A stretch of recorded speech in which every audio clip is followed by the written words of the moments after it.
All right.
Hello, I'm DiJaDi, and today we're going to be diving into Twitter 2.0.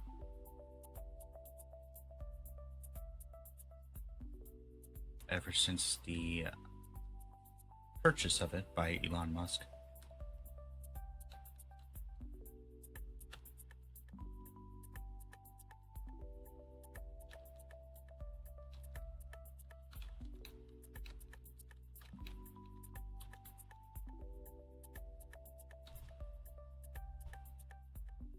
And explore the extremely long list of bad decisions that have resulted. And maybe some of the good ones too.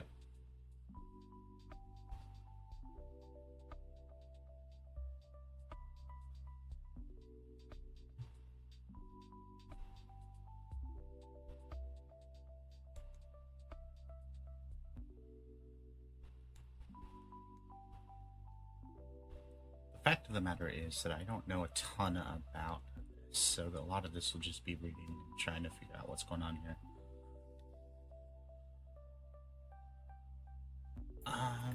Let's also open a notepad, I think.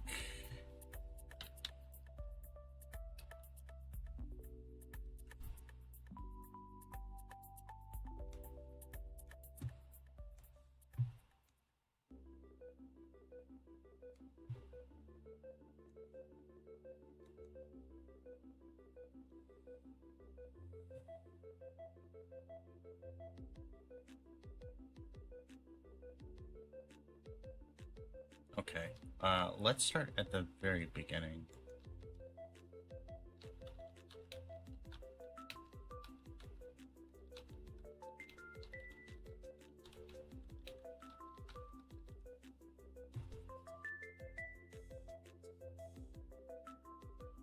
Oh, hey, The Guardian has a timeline. This might be very helpful.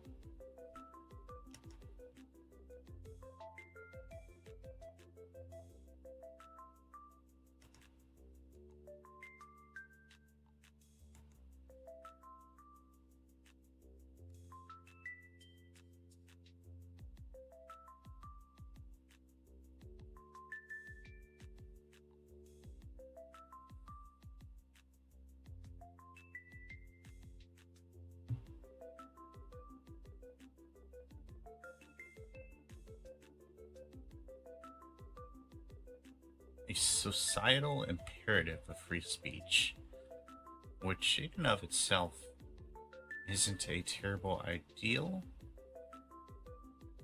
but as we know, whenever something's owned by an individual or organization or even a government, obviously the owner has control of that.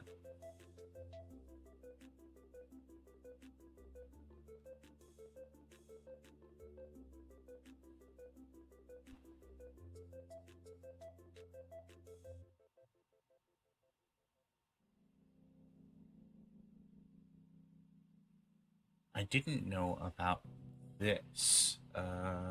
Taking Tesla private? What was apparently a joke tweet, but it made Tesla's stock fall pretty significantly. I wonder by how much. We're gonna go all over the place here.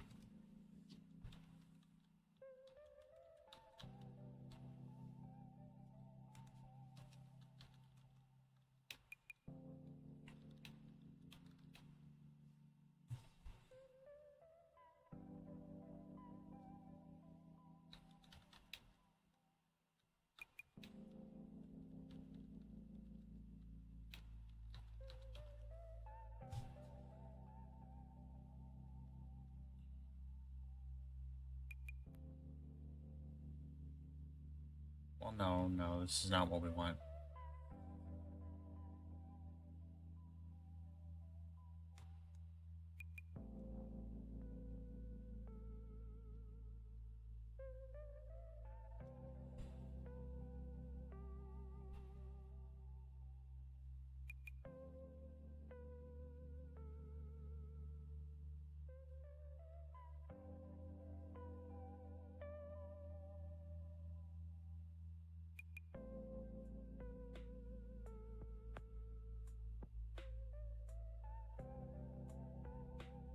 When was that tweet made? And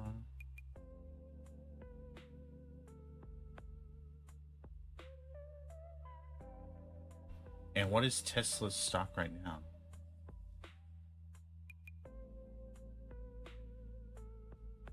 August 7th, 2018. Oh, interesting. So the stocks actually went up, but investors were hurt by the tweet itself because they weren't expecting it? Oh, wow. No, they fell pretty major.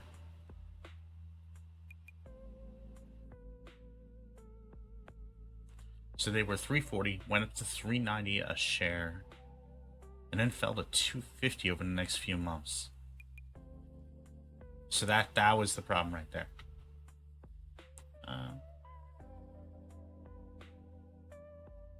And then the SEC investigated Musk, settlement, Twitter restriction,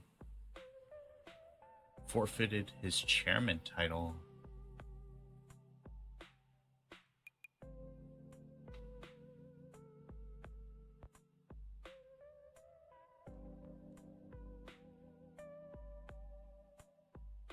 Introduced the Model 3, which is, I believe, the affordable, quote unquote.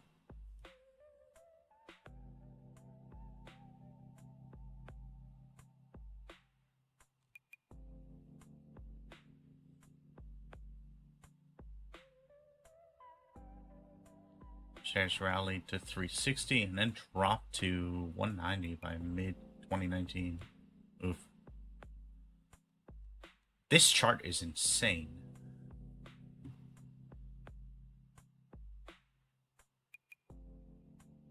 Talk about fluctuation.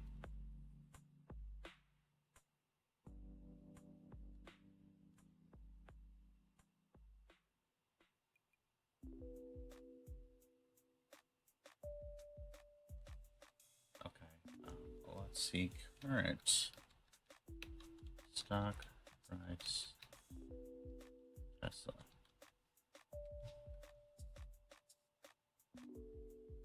$180. That's not great. That's really not great.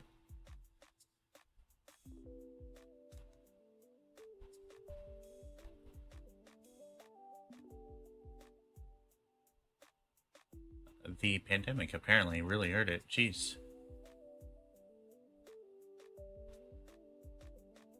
We got to 400 in the end of 2021, but oof. Things have been rough since. But a part of that might be because of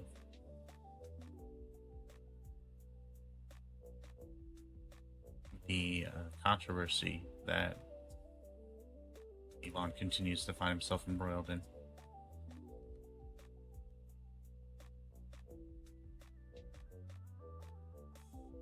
Potential slowdown, maybe in China.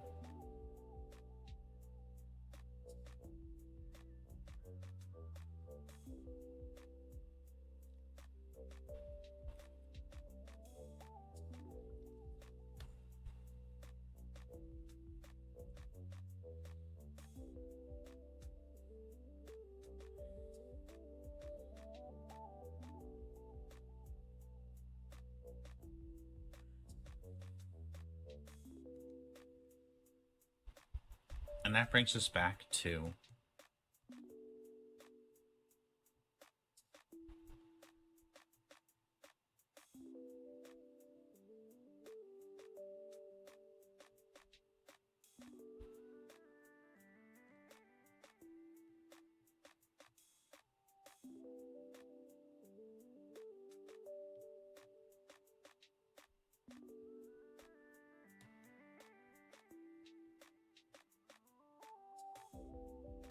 X.com. Is this a thing yet? No. Okay.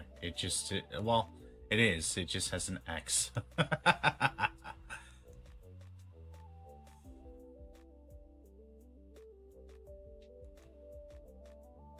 That's funny. All right.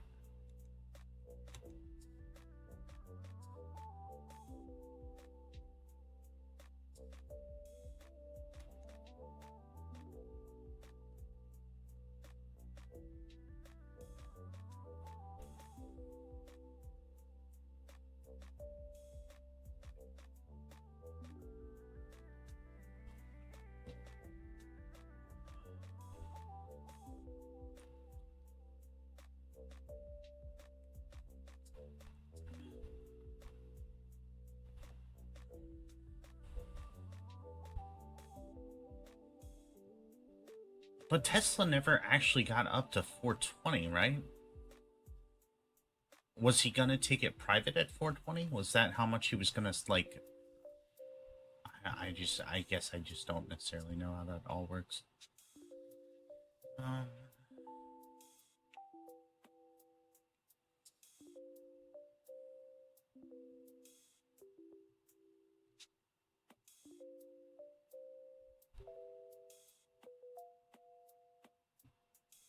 My guess is that... Okay, if you take a company private, my guess is that you have to pay out the stocks, right?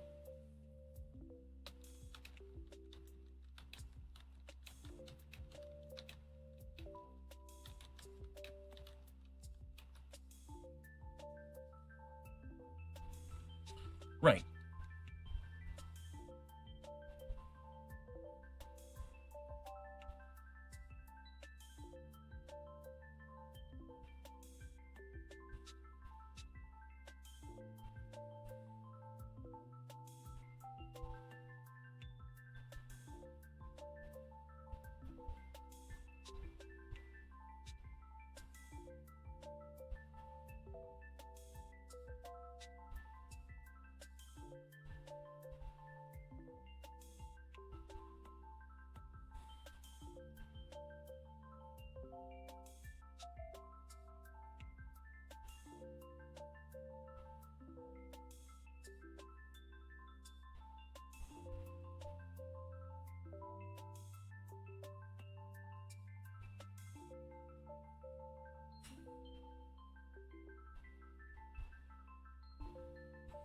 Wait, can I...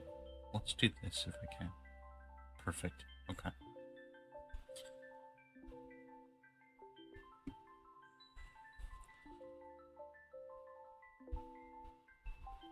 Okay, so if that had been approved by the shareholders, essentially, right? Or anyone who has a vote in that process.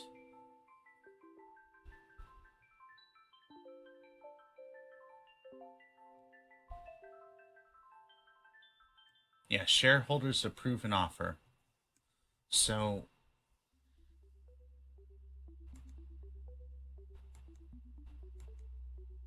shareholders would have had the opportunity to accept or refuse that deal, and I'm guessing that it's just a majority.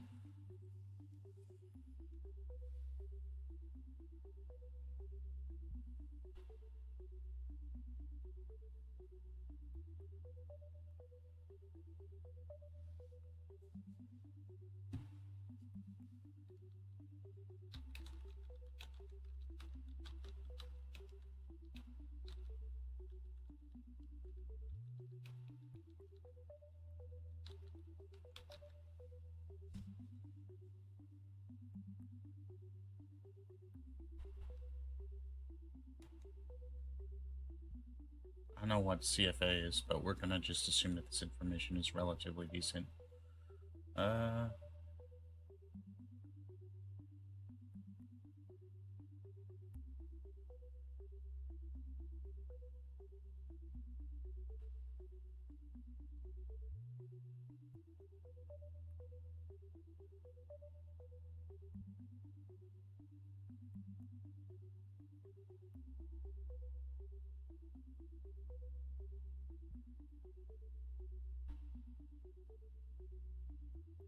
so essentially, the private investor has to purchase all the shares, or buy most of its shares, it looks like, and then can make the decision to take the company private.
So I guess I'm confused how reverse stock splits lead to a complete going private. I guess I don't fully understand that.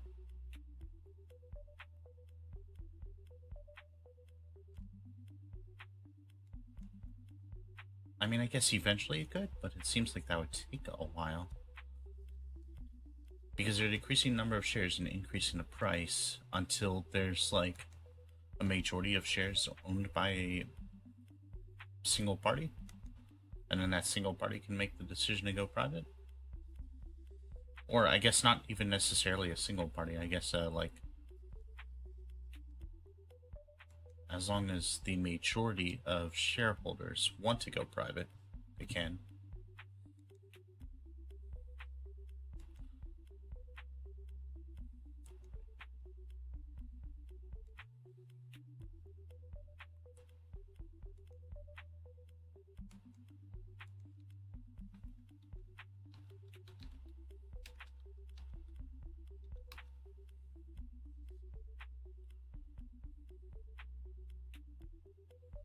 Okay, so let's go to Twitter now.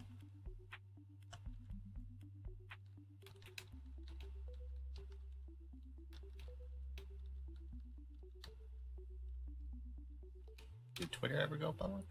Yes, it did. Okay.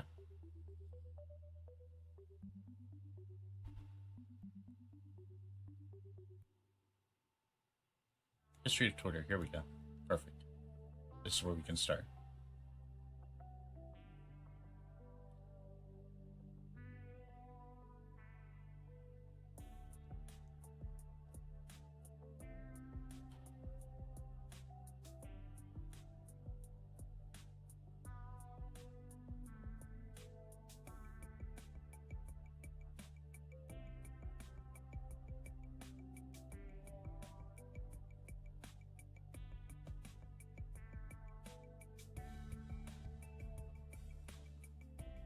Interesting.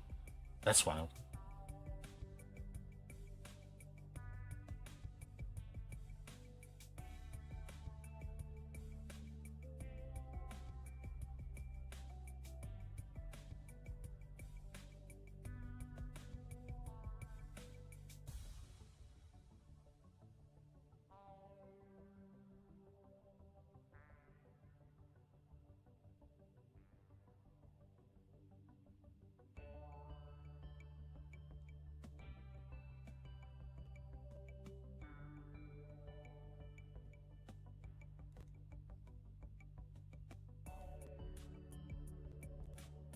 I was gonna say, I'm pretty sure Twitter never actually... Wait, here we go.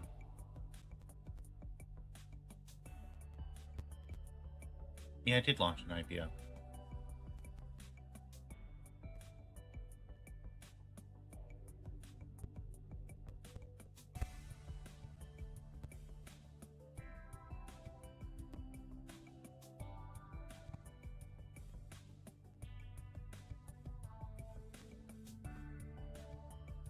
Okay, so...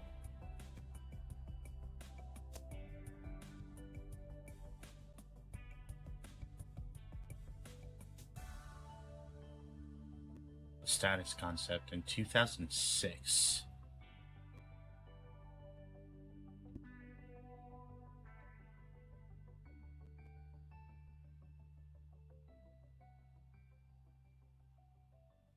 March 21st, 2006 is when it starts.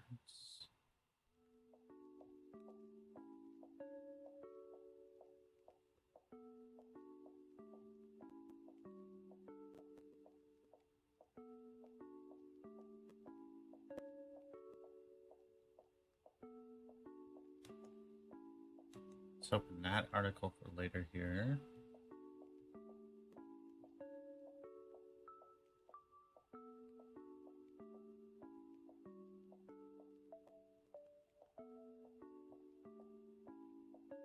They didn't even have the Twitter domain until September. Wow. Like 6 months after launch. Only 100 new signups? Oh my gosh.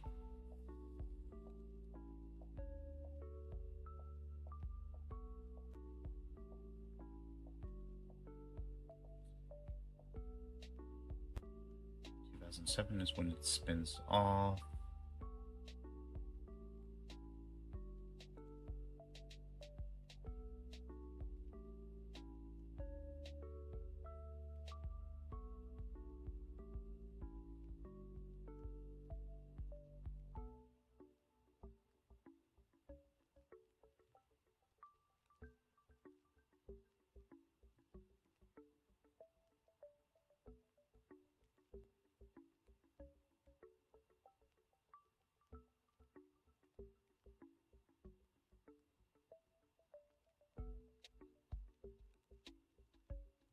I'm curious if there's any speculation here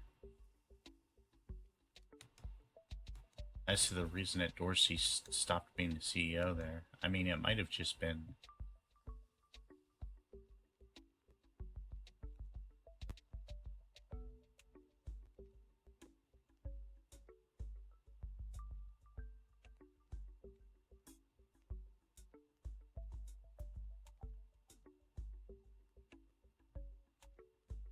the board of directors, probably. Yeah.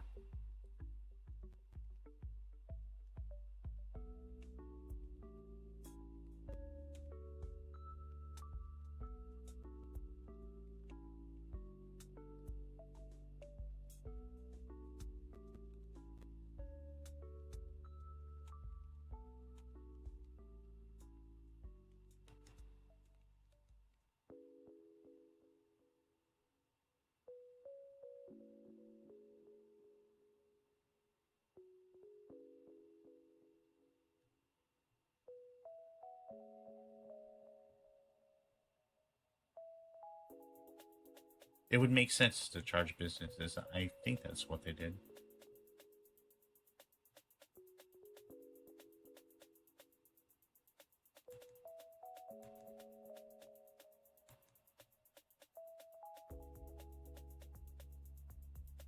Wait, was that article not available there?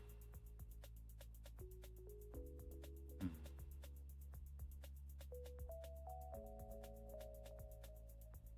Okay, anyway, let's continue this real quick.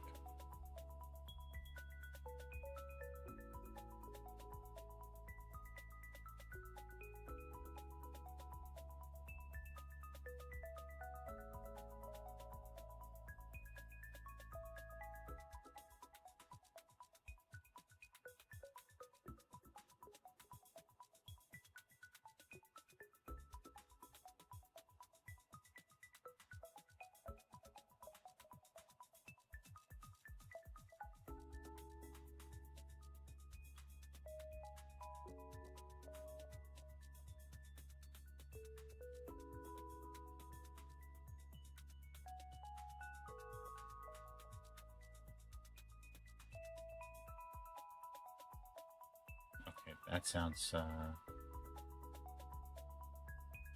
confusing.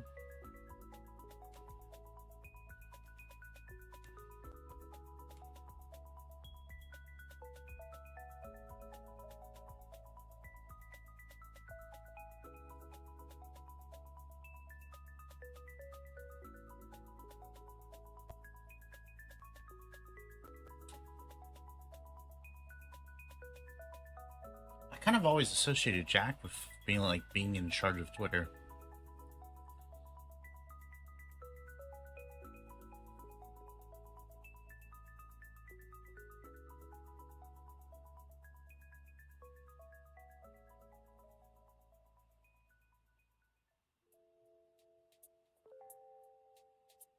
But it turns out he was just one of the co-founders of it.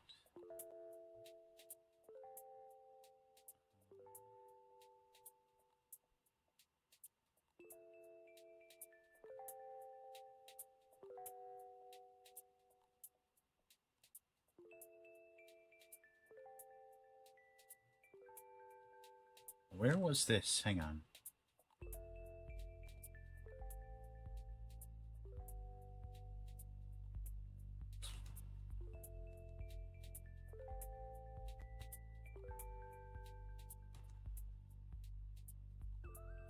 That was the original logo? Oof.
Okay, so that's just part of the URL.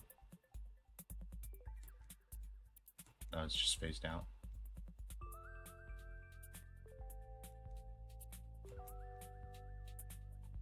Okay, let's get into this. So, wait, what? Twitter music? Was that a thing?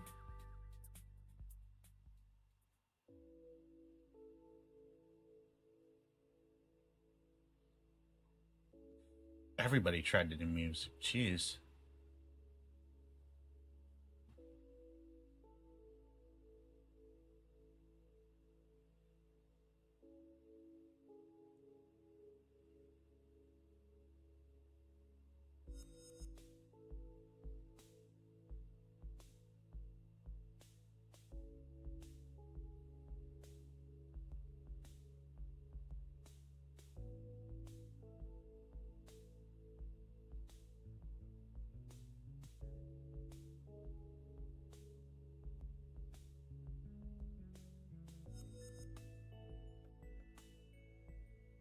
most important tweets while away. So that's when algorithmic timeline started.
That's wild that changing the like button and the star symbol to, or changing favorite and the star symbol to liking and a heart increased it by 6% just from the change there. I mean, kind of makes sense, but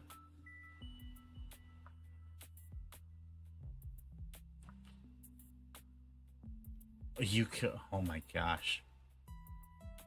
The ability to retweet yourself. June 14th or 15th, 2016. That's something that, I don't know, I'm kind of on the fence on, even though I do it sometimes. Let's see. 2016 is when Vine died. October.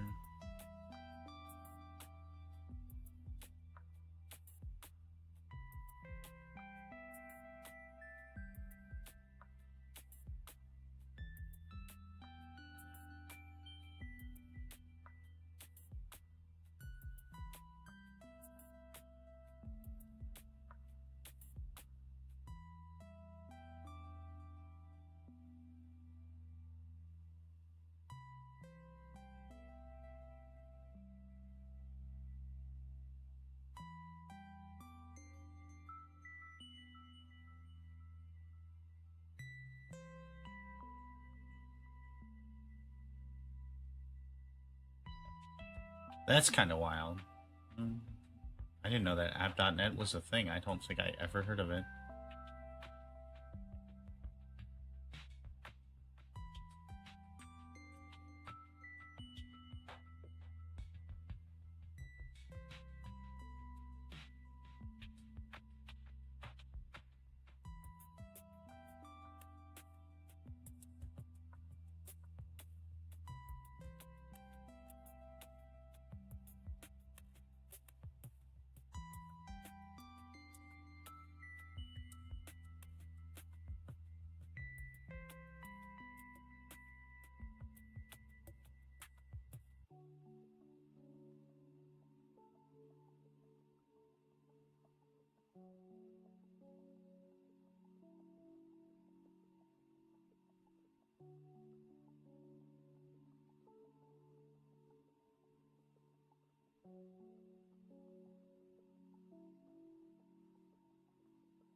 Didn't they change this though?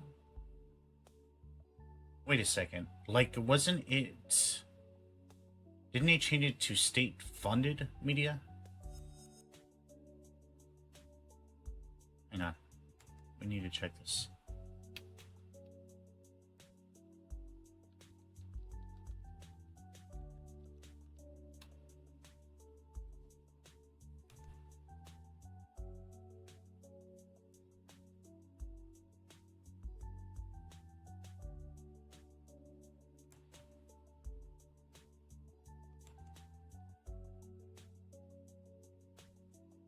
Can you not search if you're not logged in? Interesting.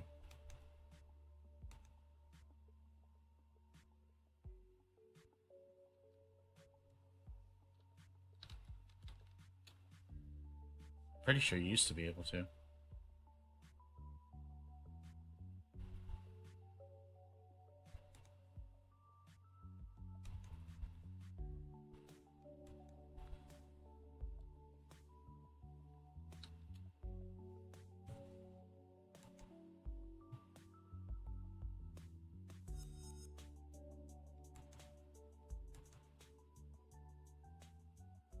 I love how they just...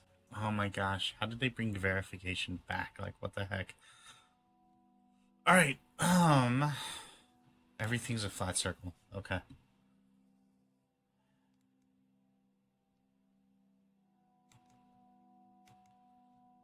Here we go. $40 million for the Tesla thing, and he maintains that it was worth it. Of course.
So he's supposed to have Tesla Council.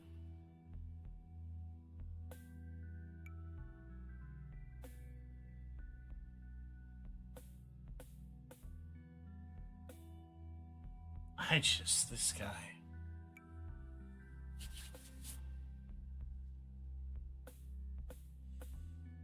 Approve every tweet.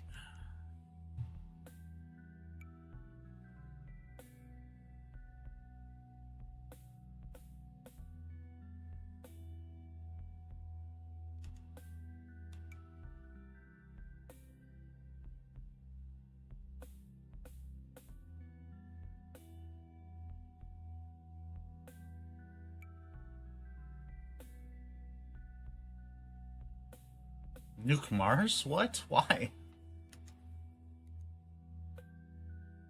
What did Mars ever do to you?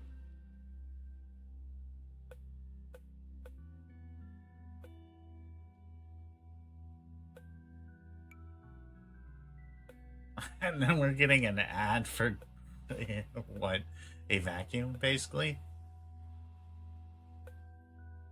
Oh my gosh.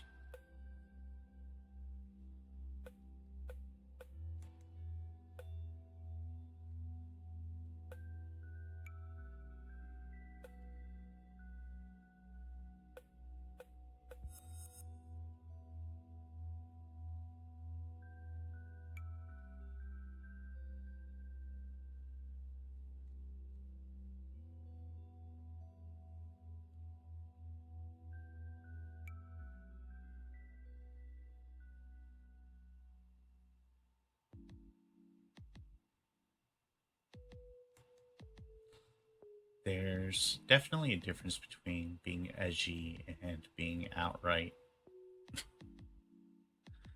completely disrespectful.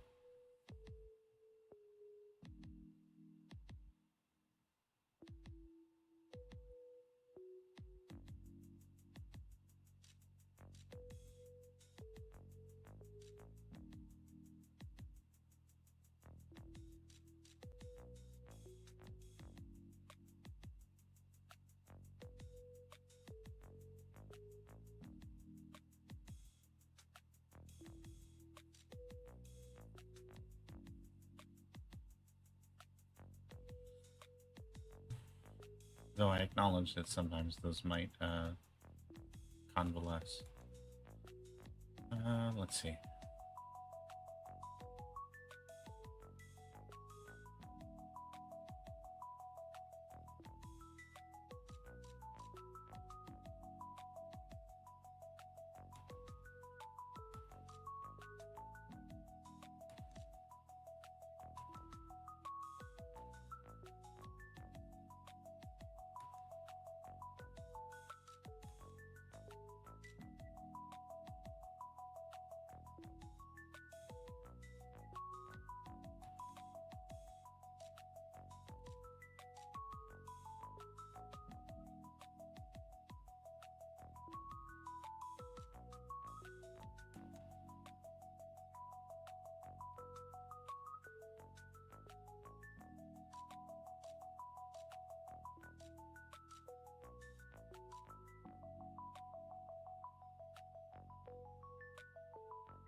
Went up and then had a drop when that didn't actually go through.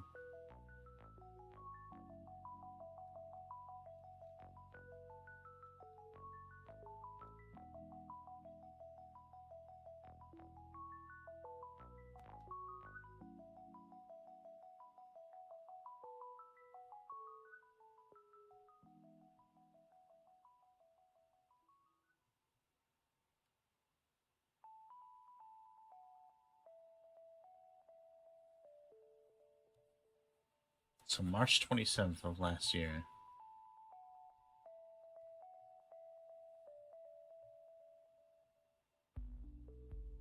He thought about creating a social media platform. Allegedly.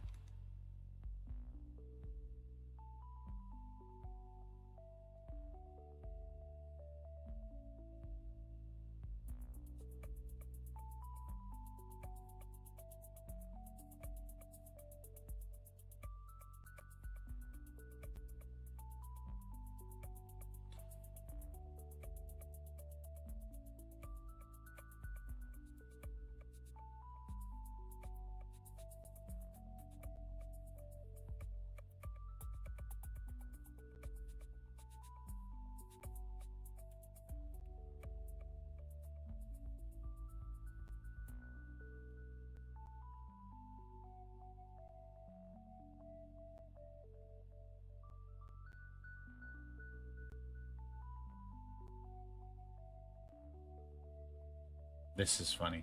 I hope that even my worst critics remain on Twitter and then he bans them. Possibly, potentially.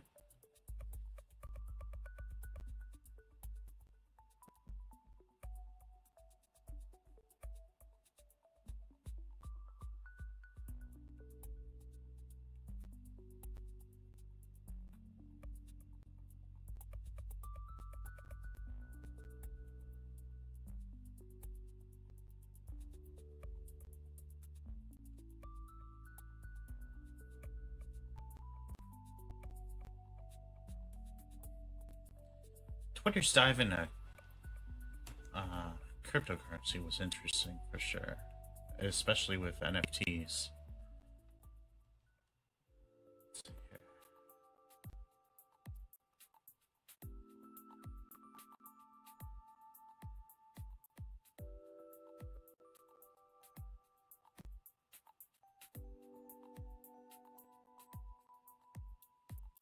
Why is this in here? This is completely irrelevant to this.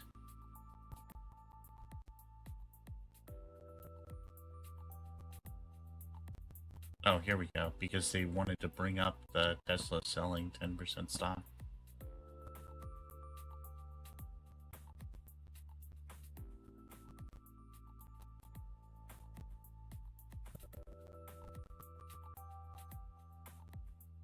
So, Truth Social launched in February of 2022, right? Yes. Near the end of February.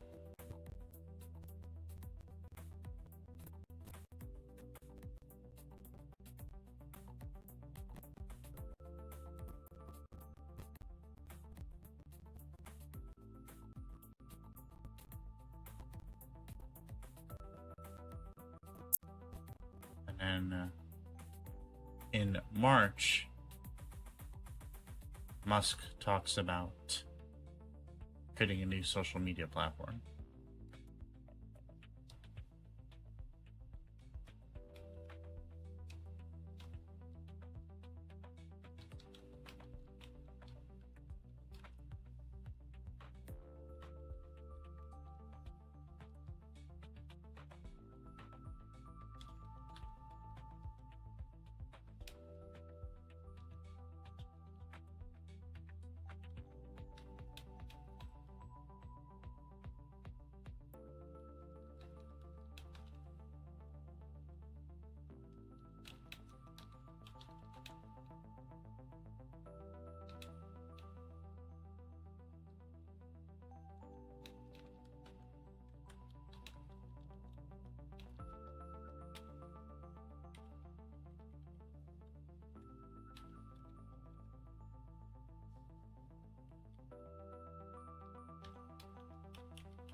This won't be specifically necessarily all about Musk's involvement, but we do need to figure out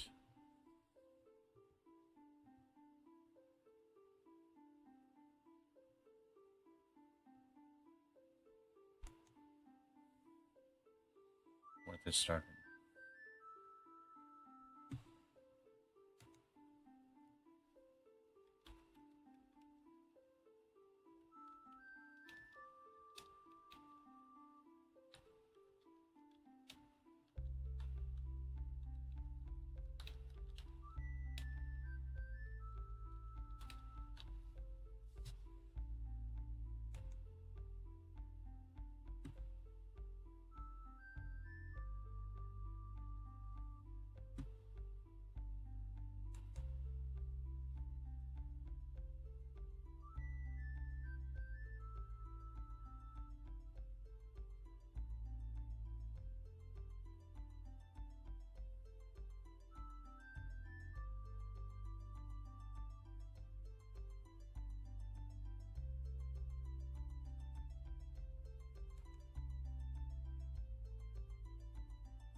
Well, 44B. Added an extra 20 billion.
Government funded media. There we go.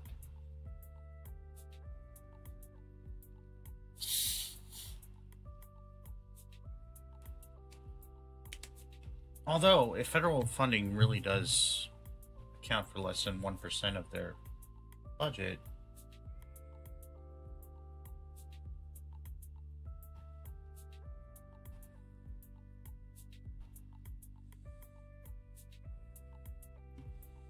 I don't know where you draw that line.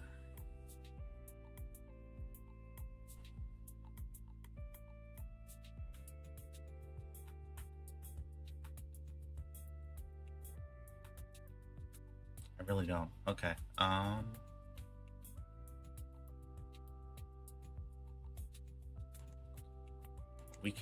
We're not gonna go ahead and like try to find individual policies that way. We should be able to hopefully find them a little bit more easily.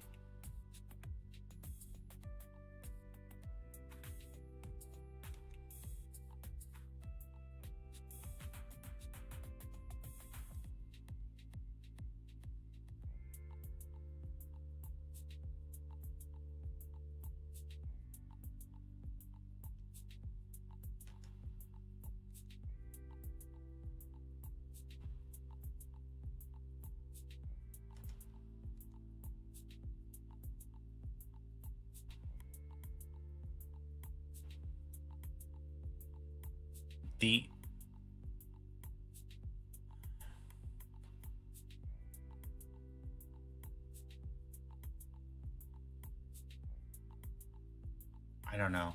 Like, I don't necessarily know.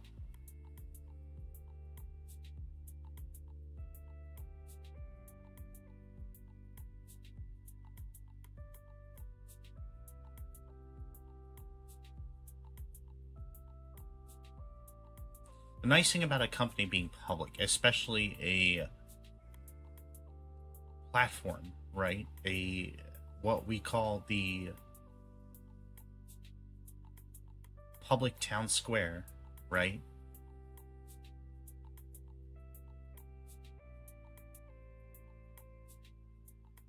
Is that there is public input into the running of that platform. Now, you could make the argument that the richest individuals, the ones with the most shares, are the ones who actually control it then. And that would be a pretty valid and true argument.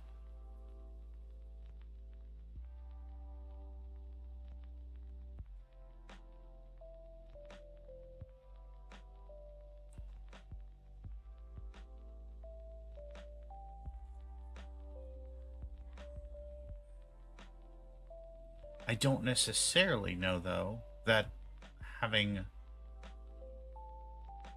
an individual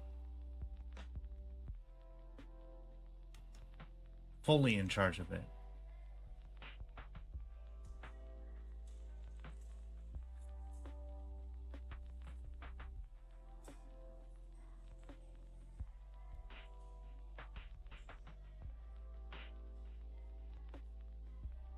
with no accountability as to the changes they make is the best way to run a public town square. And I mean, to be fair, having it as an open company probably isn't either. But I mean, the only other real alternative that I can think of is to either attempt to run it as an actual republic instead of just individual decisions.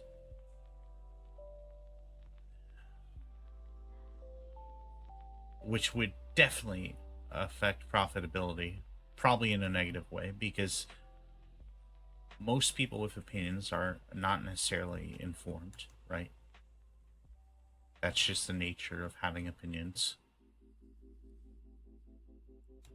That's why I'm here.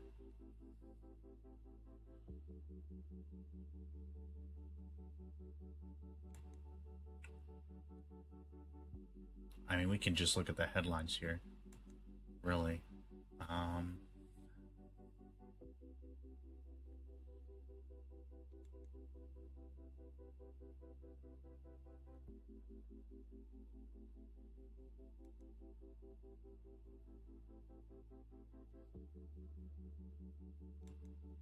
It almost seems like he regretted making the initial offer, so he tried to back out entirely.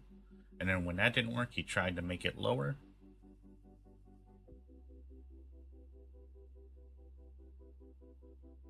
He also took out a ton of loans.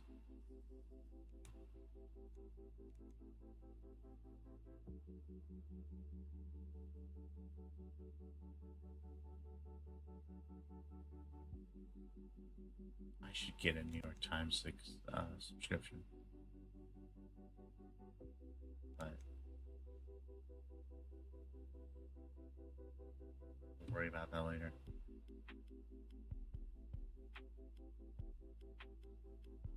Okay, let's see. So, first,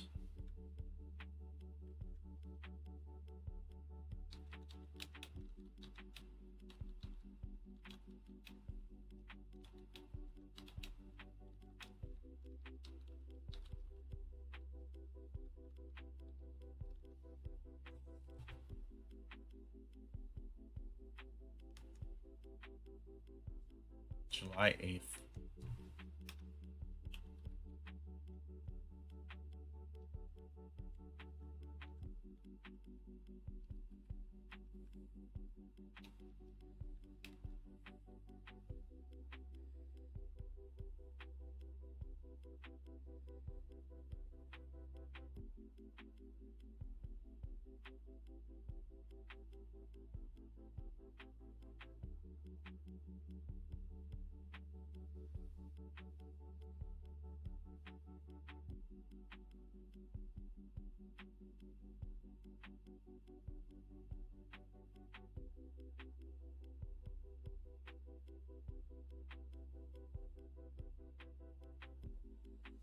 Let's, I guess, read this article. Let's not go by just headlines.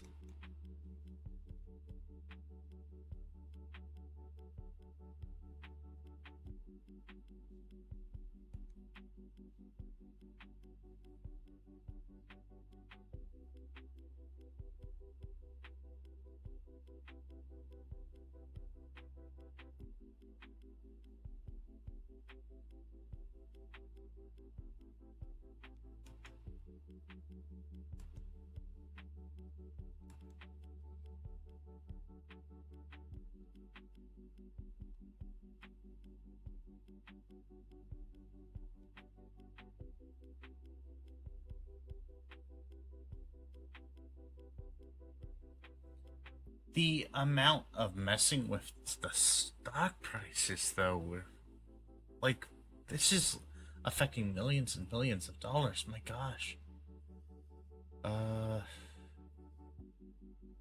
We can look at that.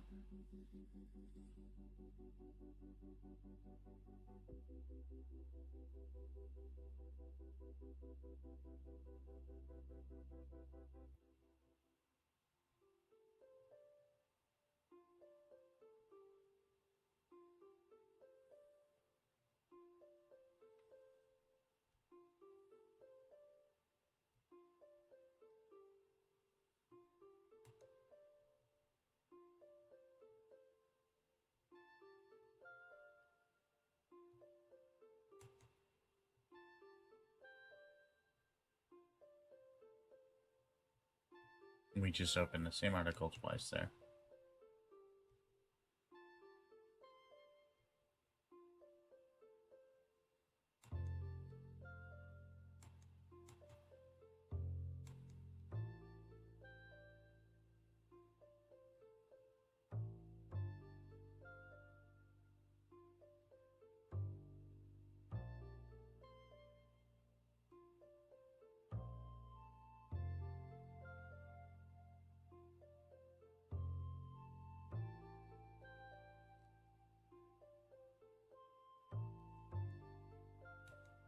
Okay, so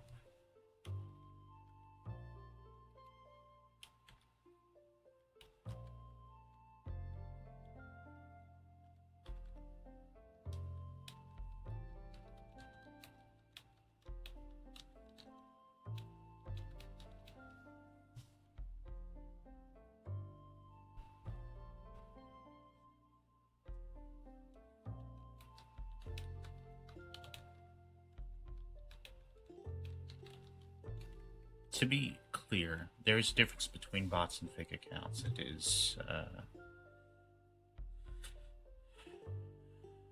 not a dichotomy. It's more like how a circle is oblong, but an oblong is not necessarily a circle. Or squares and rectangles, I guess, would be the more common parlance and our vernacular.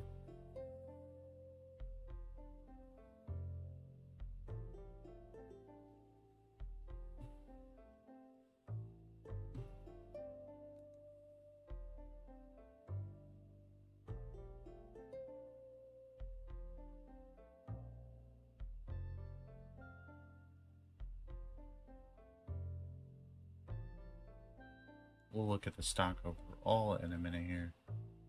I know I keep on saying that, but a minute is a trade, okay? Sometimes.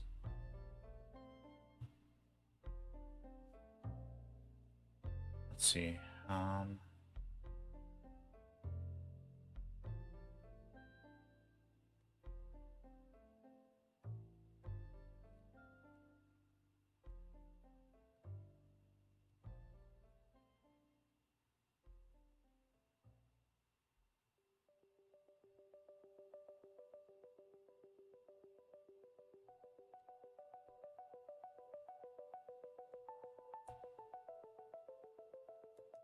Files to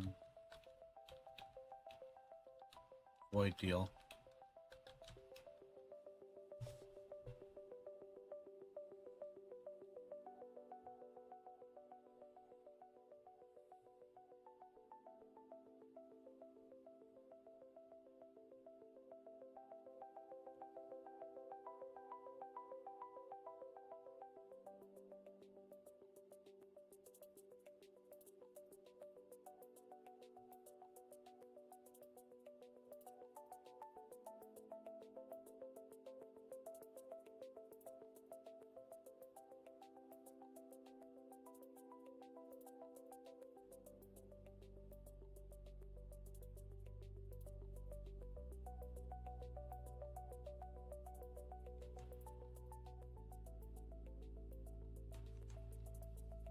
Twitter sues Musk.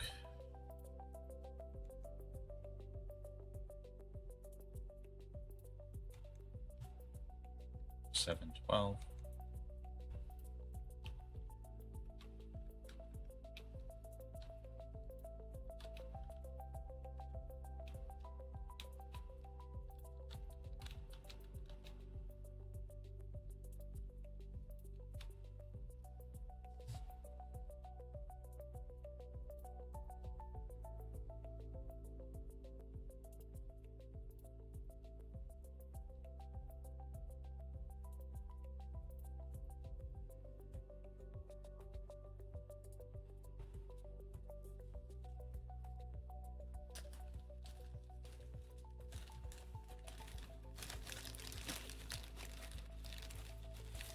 A $1 billion breach of contract fee is pretty big.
I didn't know about this.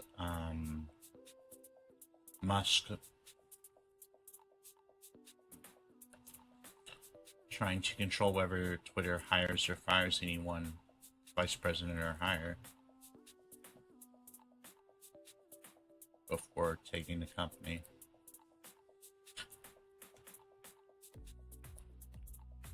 That's probably to avoid like a bunch of the top people quitting and then trying to take or tank the company.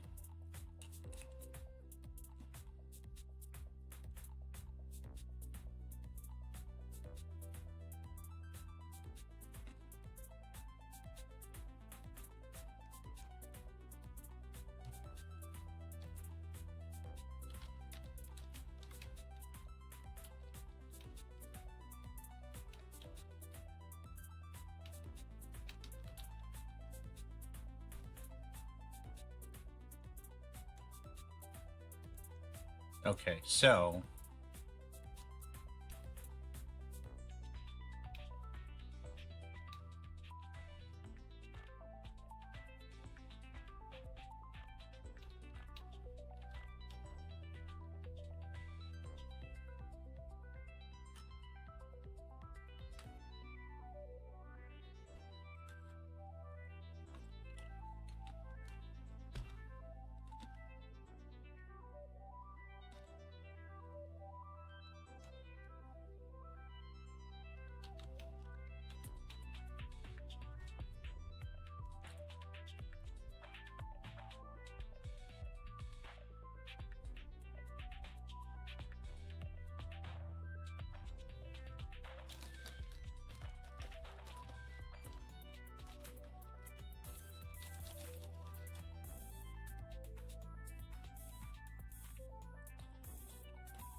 There's a civilizational risk.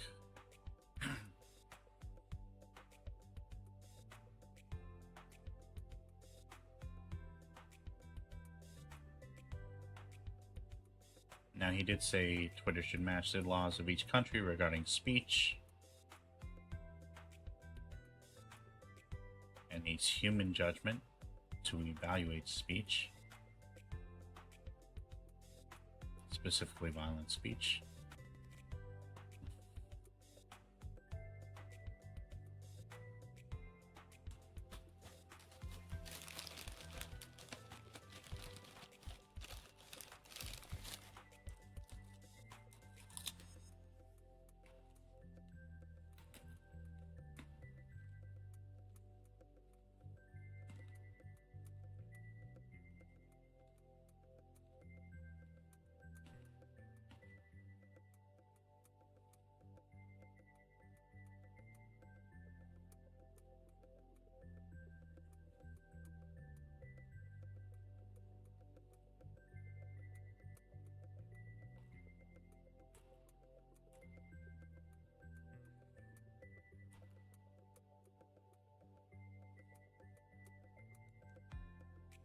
Where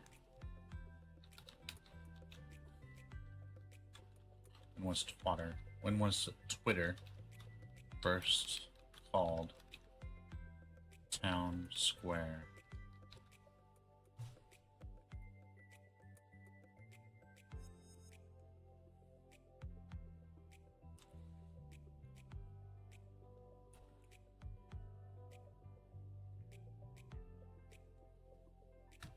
It looks like 2013.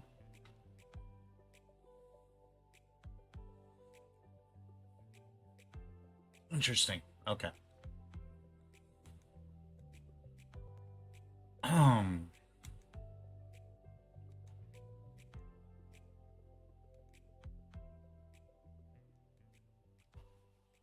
Changes. Oh, we should actually probably read this real quick.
So what is Lasky?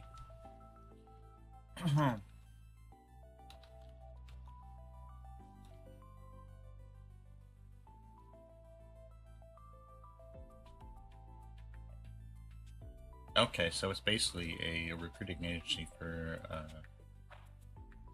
the tech industry. Cool. All right.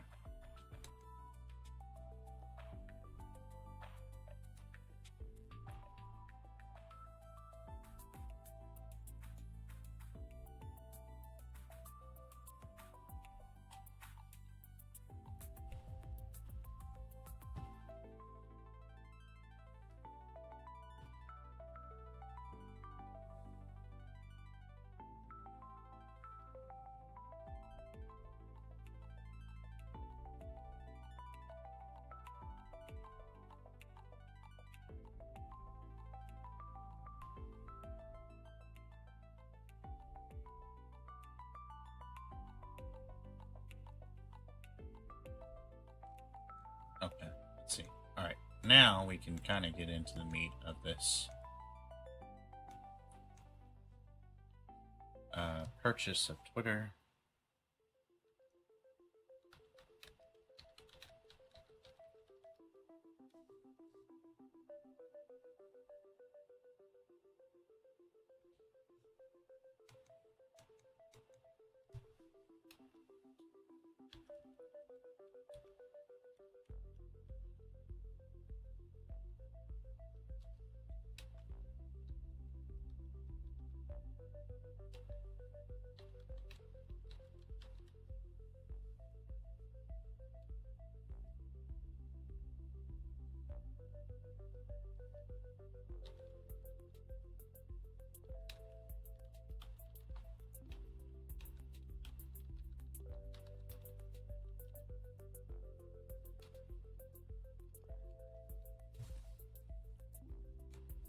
Okay.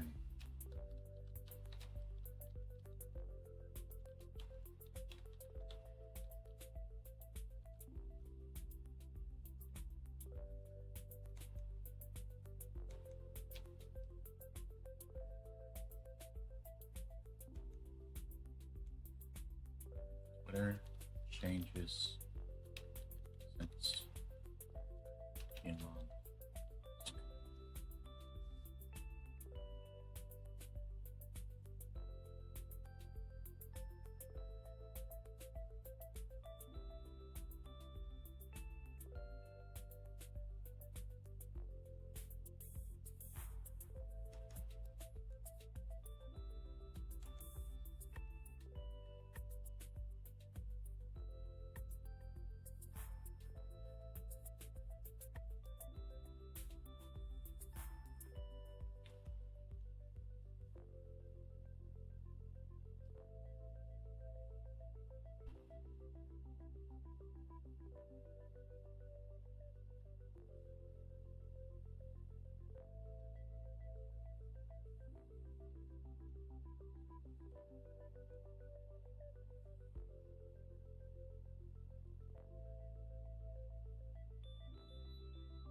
Nope, that's not what.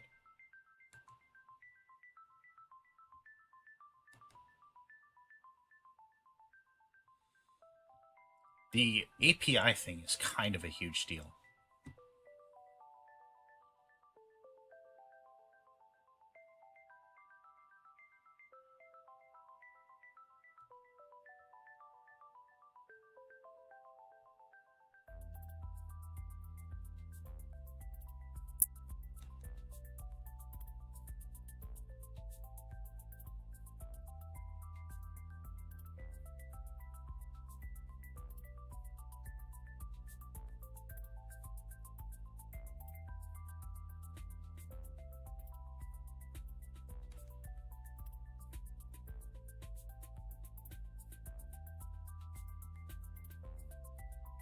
And I think, let's look into this actually.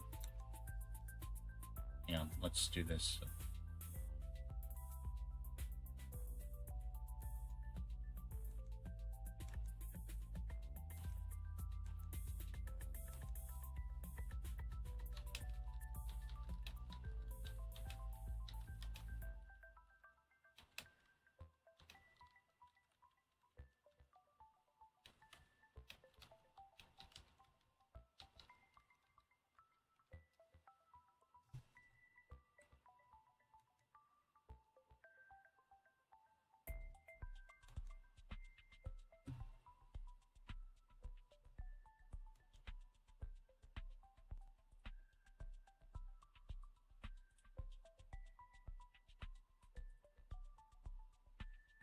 That's November. Um, how many people work at Twitter right now?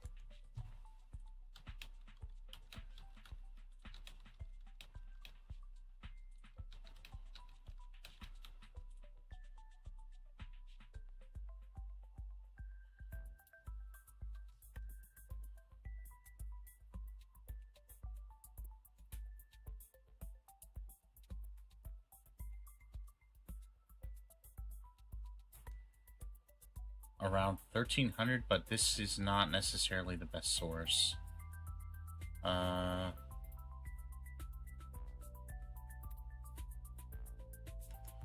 What is NBC saying?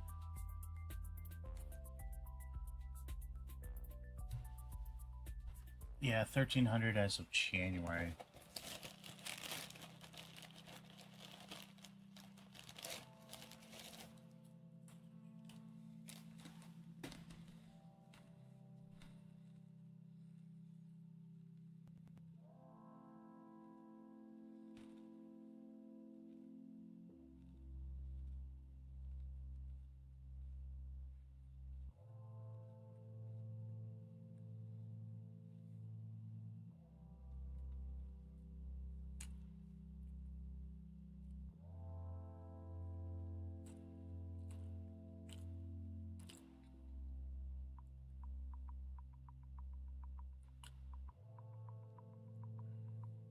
It's 80% as of January because there was another, like, weren't there multiple layoffs in November?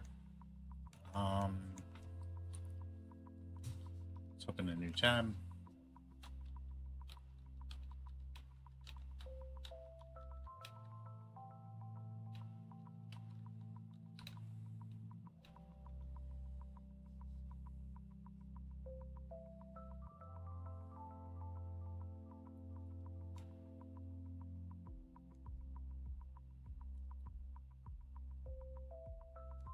November and December.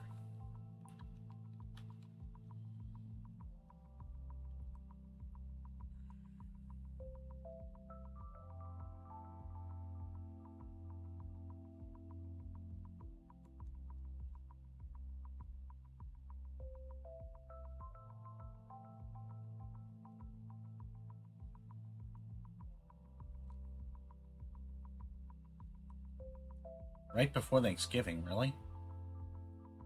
Why? Okay. This is what? Times Now New... What is this website?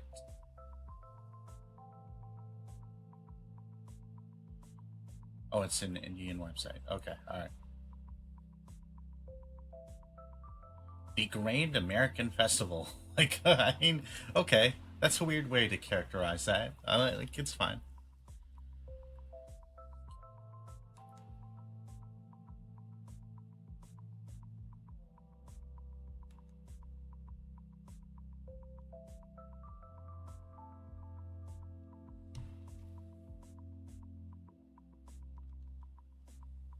Yeah, there was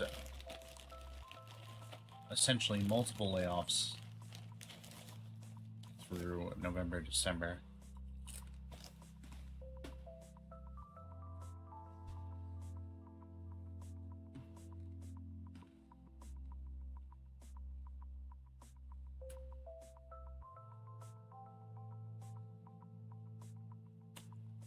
To be fair,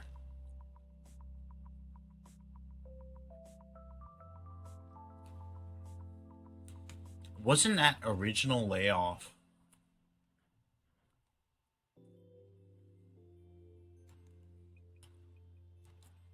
I don't know that that counts as a layoff, really.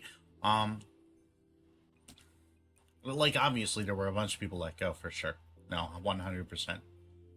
But wasn't there also an opportunity?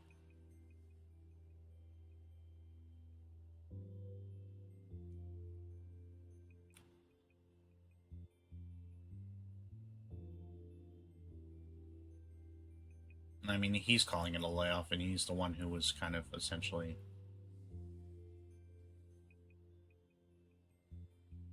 responsible for that.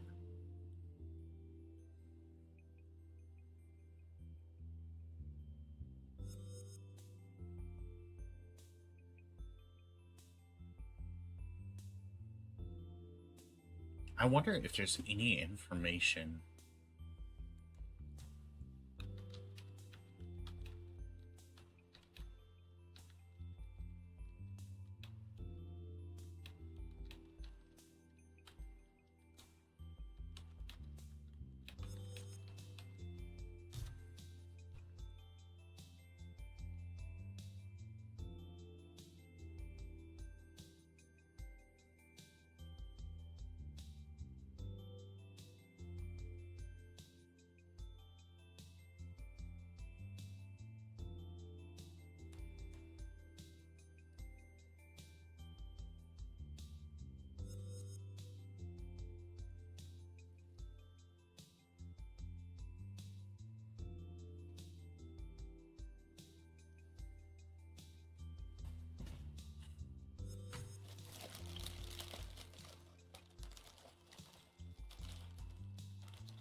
Hundreds. That doesn't. Interesting.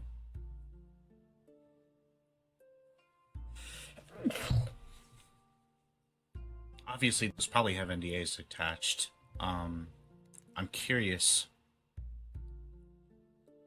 Gosh, I'm really curious how many people actually like 2,900, and then they are down to 1,300 in as of January. It seems.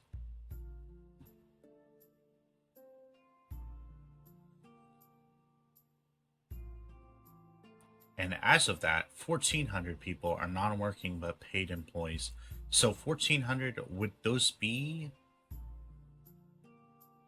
Would that number include the people who took the separation agreement? I'm not sure.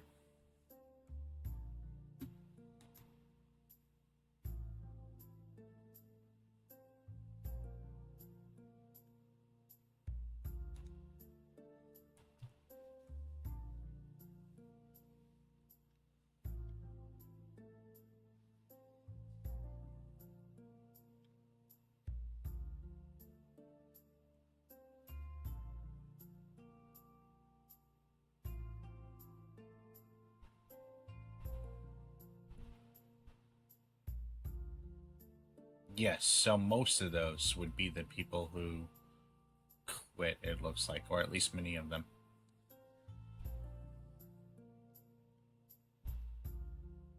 Internal documents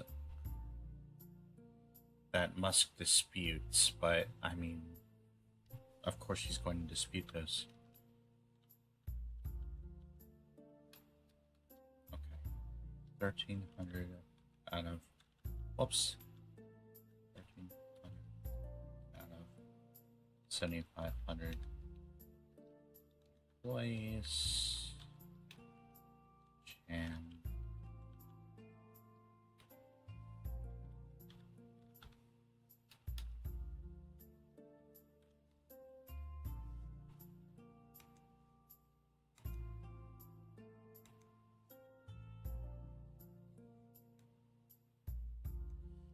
what is it now? I guess we could ask chat this. Hang on.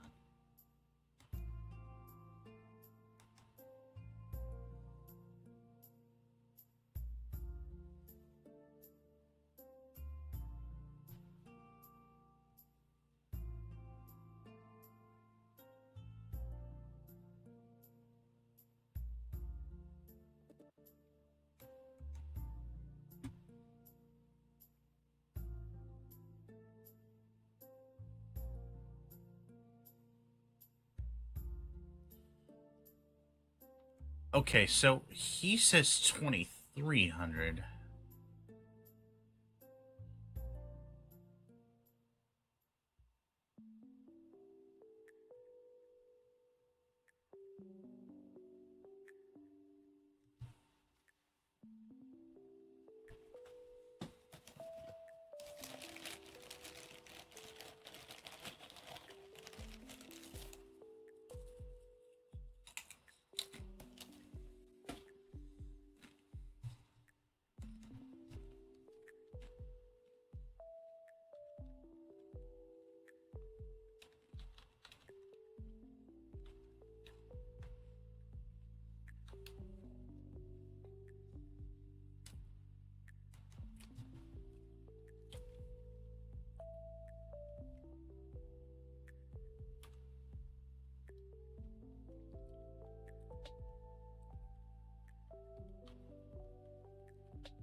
Okay.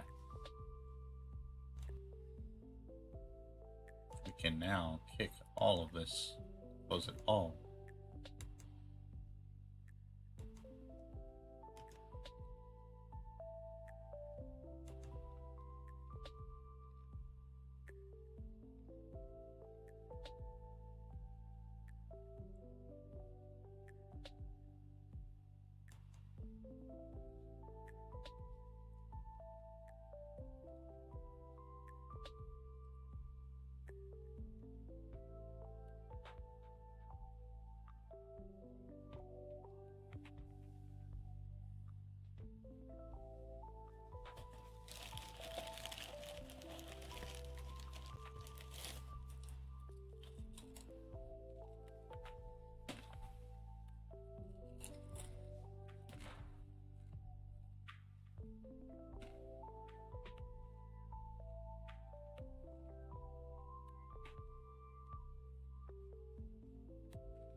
All right.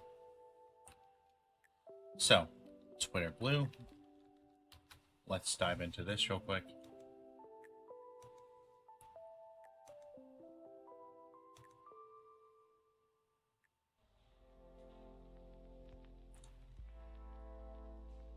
What is this Mass Live website?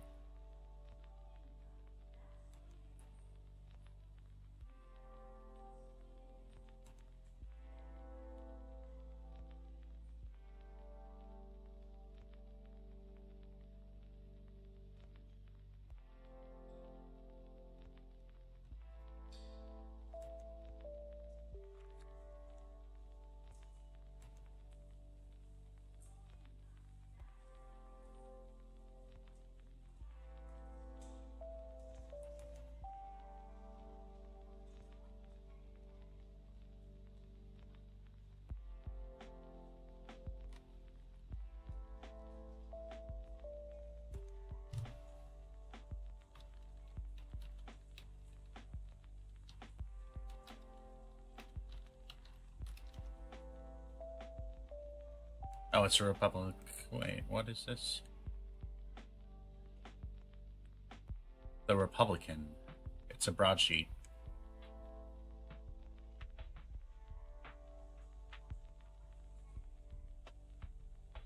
Owned by the same company that owns Wired. Interesting.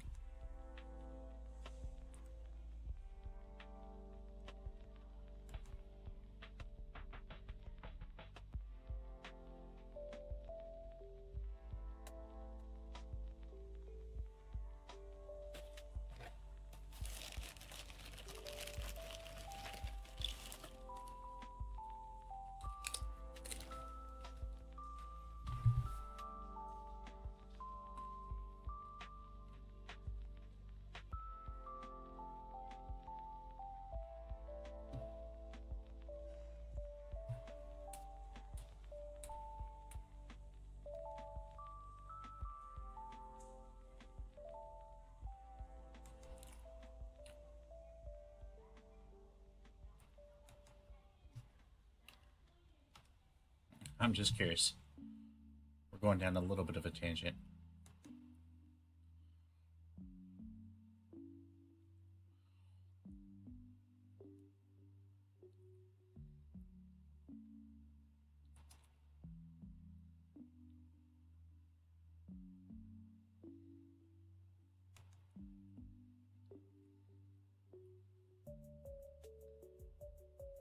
Mostly factual. I would say it's kind of going more like this way, but that's fine. Moderately left biased. Yeah, I would say that's probably pretty accurate.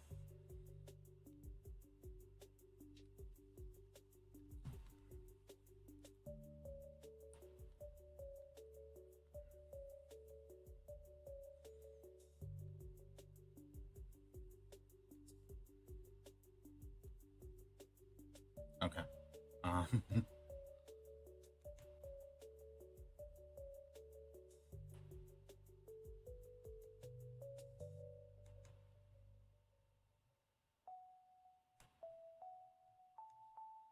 let's see.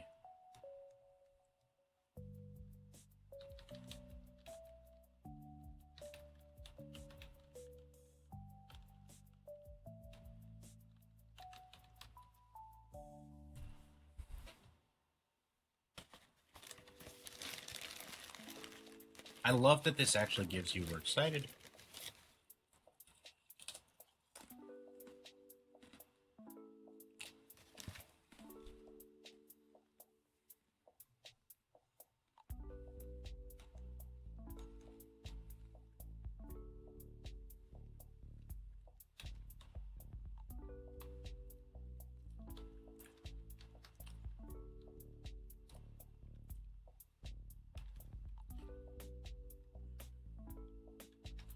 We're gonna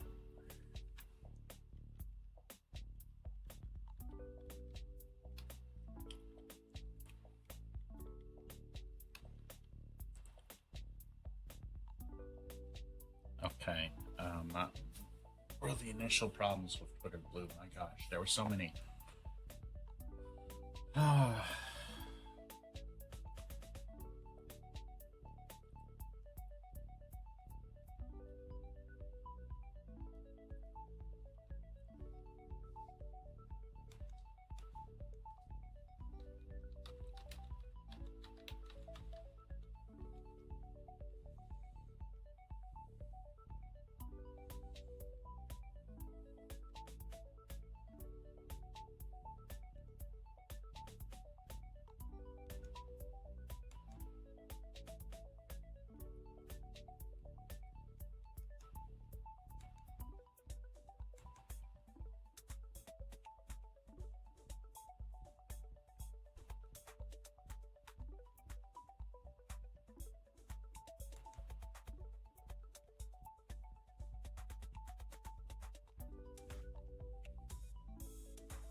Hmm.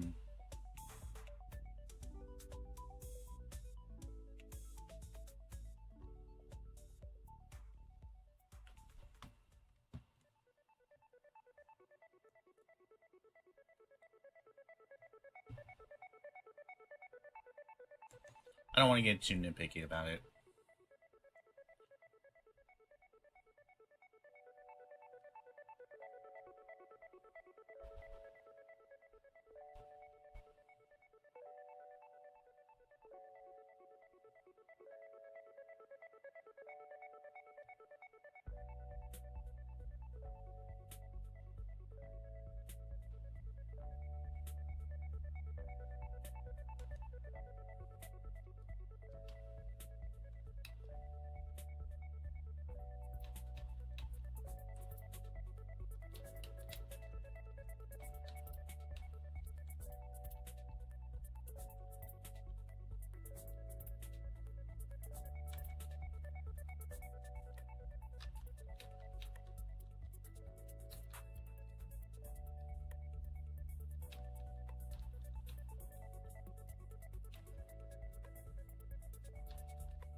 Oh my gosh, this was a whole disaster. Let's see.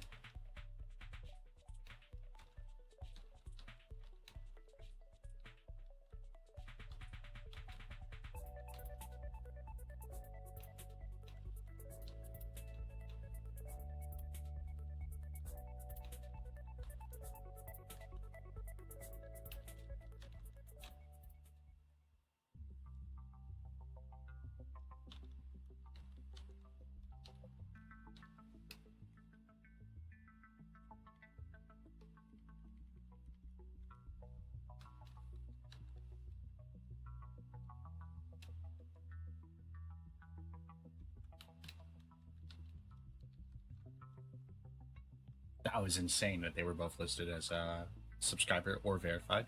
Like, literally no difference. Like, the implication there. Uh,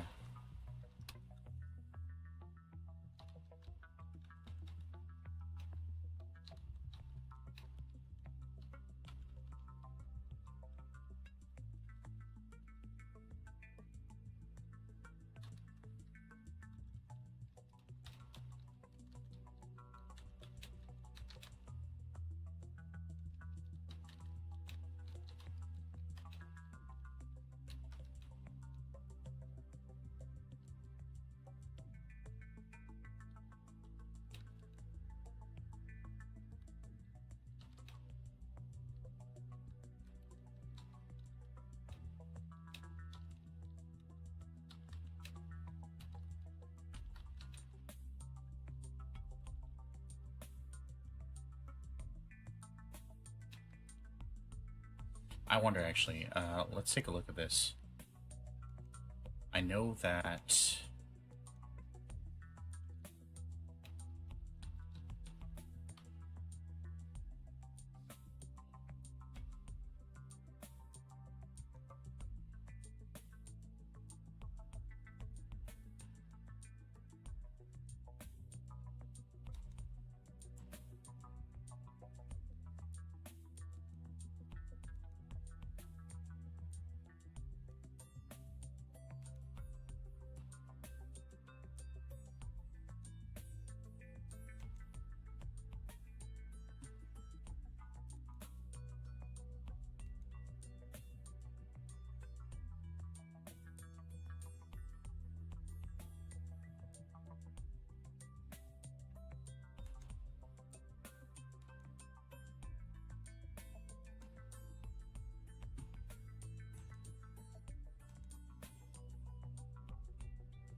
Okay.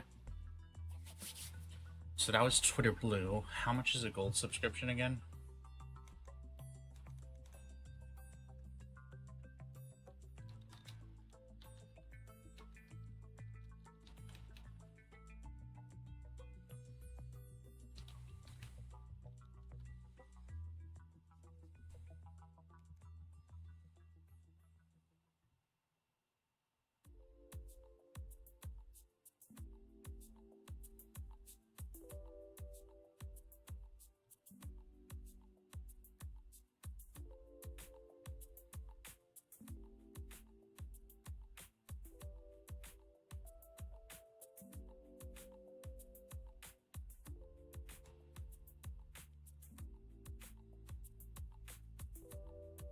Maybe there isn't. Hang on.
could have sworn that I tweeted about this, maybe.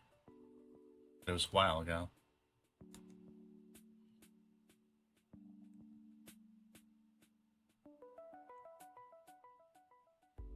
Wait, this was originally 3? What? I forgot about that. I forgot that it was originally 3.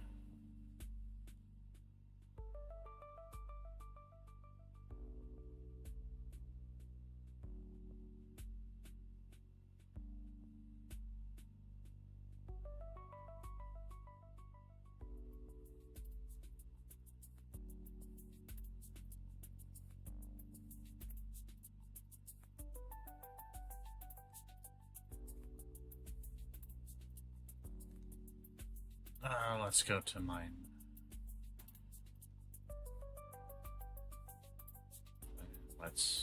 Can we search?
I don't know what that was in response to. And what is Chilean? Was that an app that I used to use? That's gotta be.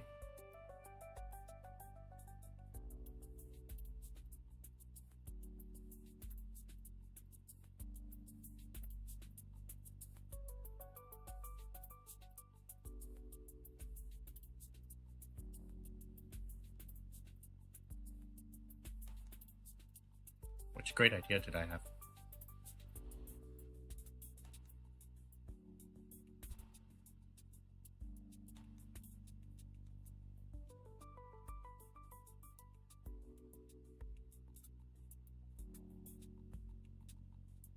Gosh, this is wild. This is not what I was looking for. Let's see.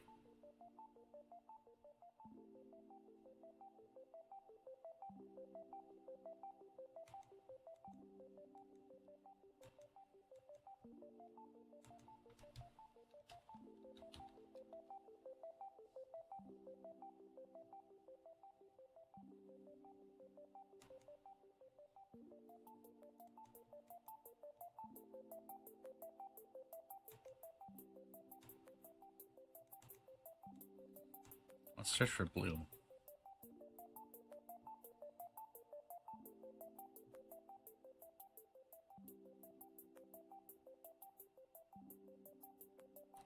Wow, like none of this.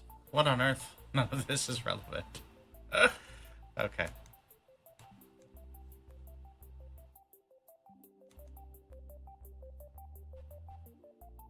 Okay, 4:15.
This was an insane tweet that only verified accounts, only blue checkmark accounts would be in the For You section here. That's insane. That's wild. I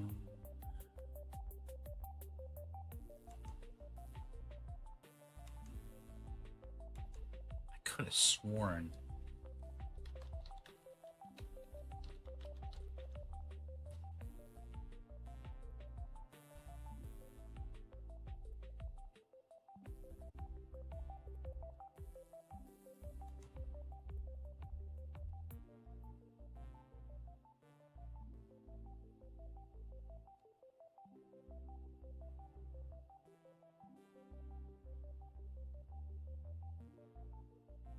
Nope, I have nothing there.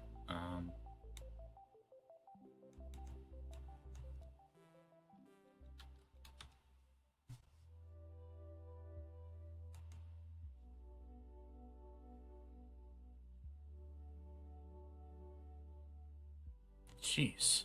I do not tweet much about the word blue.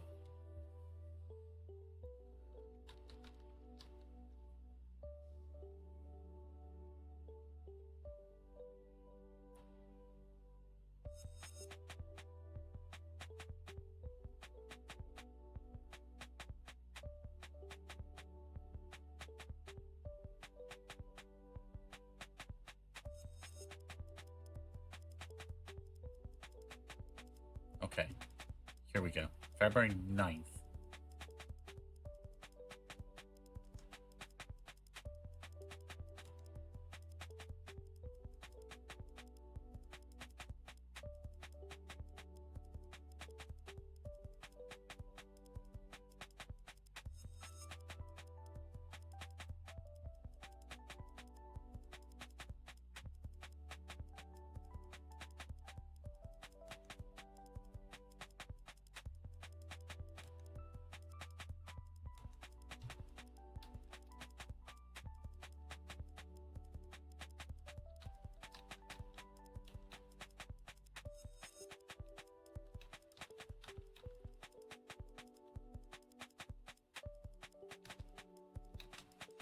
How much was the Twitter API stuff?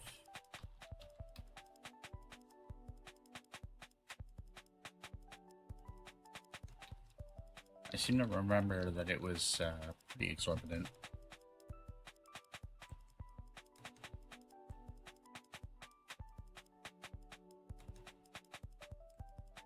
$100 a month. Okay.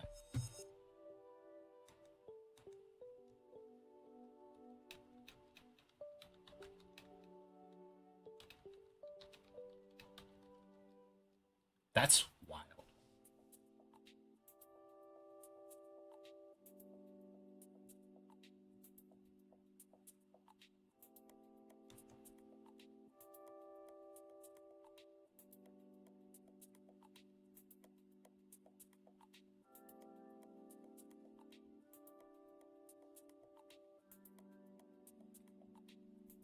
And then based on the number of tweets, it changes. So 42K is 50 million tweets. What was the $100? Hang on.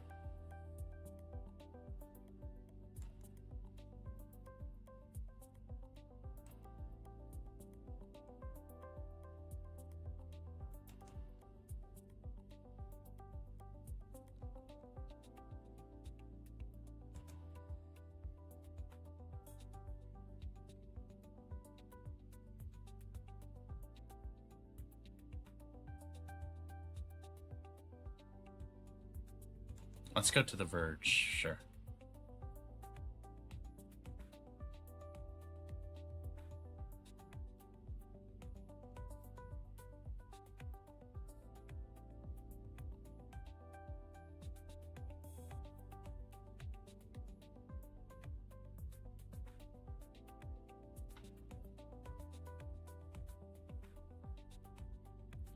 The read limit is 10,000 tweets. That's wild. That's not much at all. What the heck?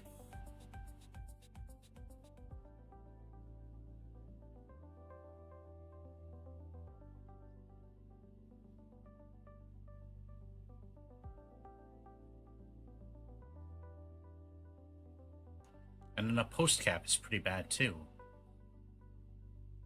3,000 tweets per month. I mean, that doesn't sound like... That sounds like a lot more than it is.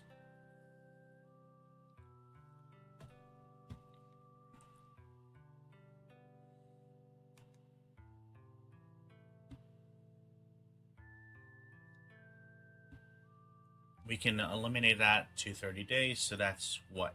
That's 100 tweets a day at the user levels. Right? Am I reading that right?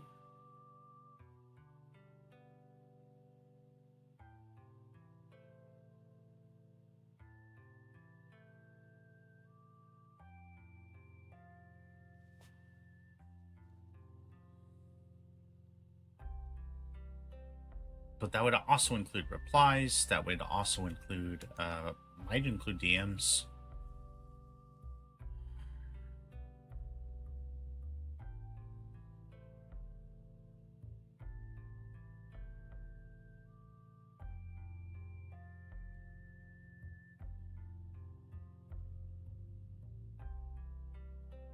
I think it would probably include DMs.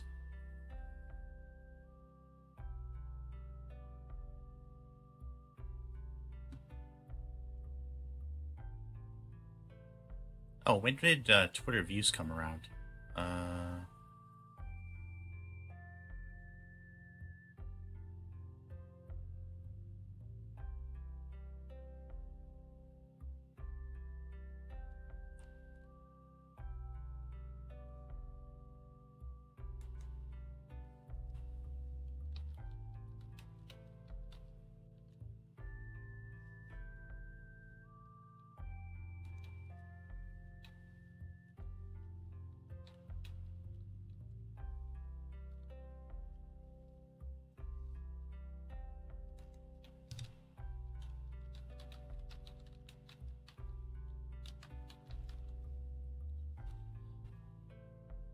So December 21st.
I mean, we could be misleading. We could absolutely say that it was an increase of, what, 300%, give or take? But that would be kind of dodgy. That would be like Shapiro levels of fact manipulation there.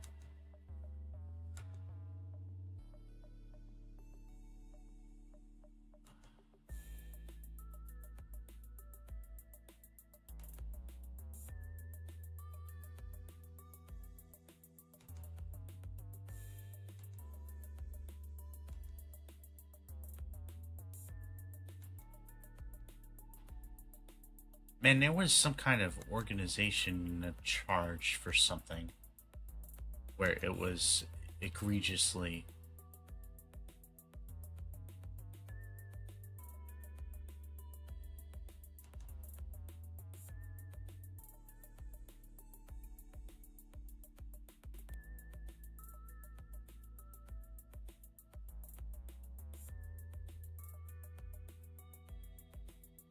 expensive.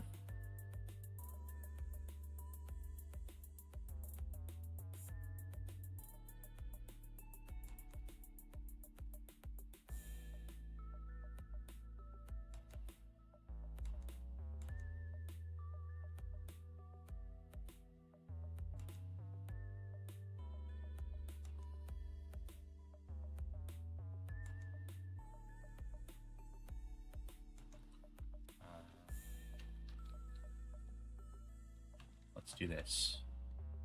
Verify organization pricing. Whatever. Right, there we go.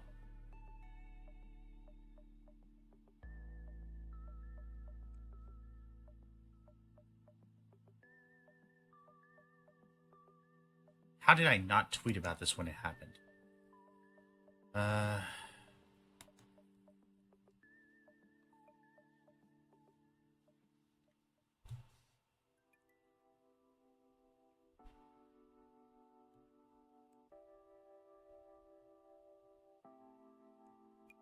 Okay, 323.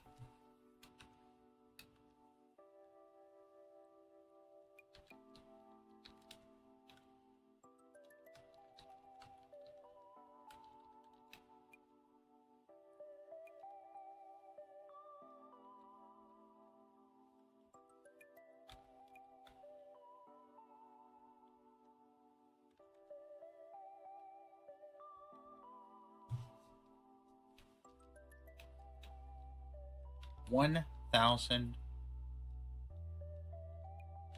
month plus 50 account.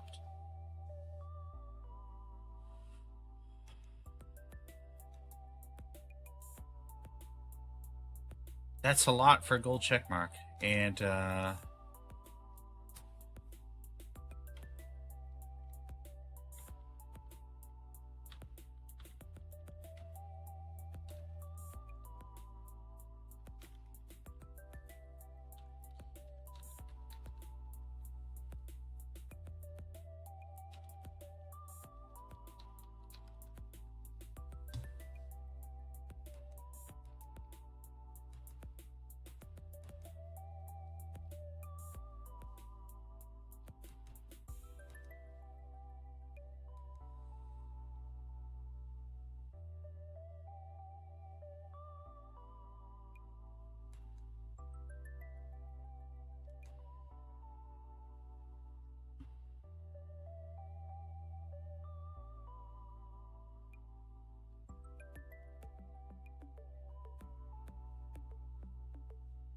I think that's most of the model changes.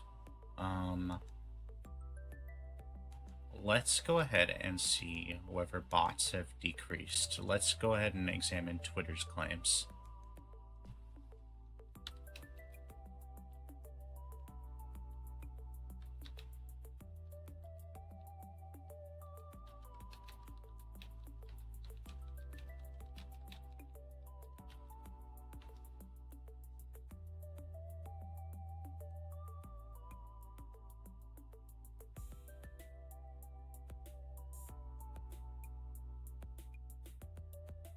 Interesting.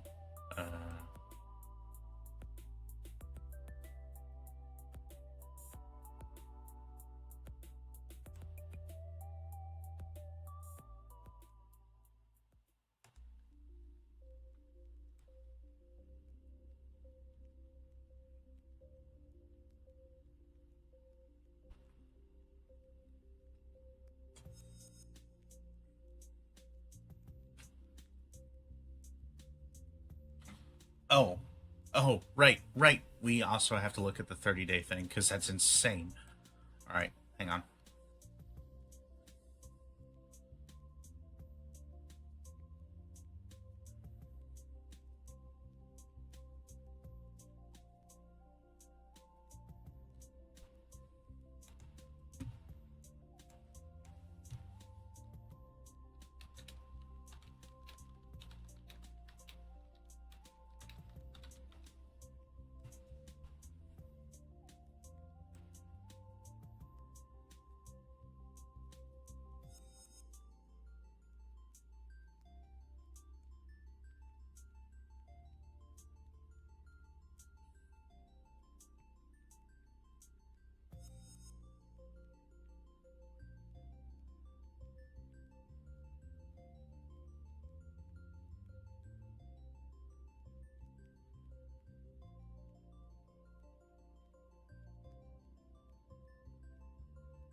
It's interesting how quickly Elon Musk's narrative changes here, where he goes, it's 20% bots. But also, if it's not 20%, and I don't think he necessarily walks it back, but what he then says is,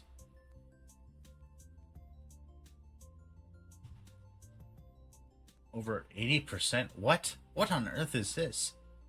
We're not going to click on that link. That doesn't look safe.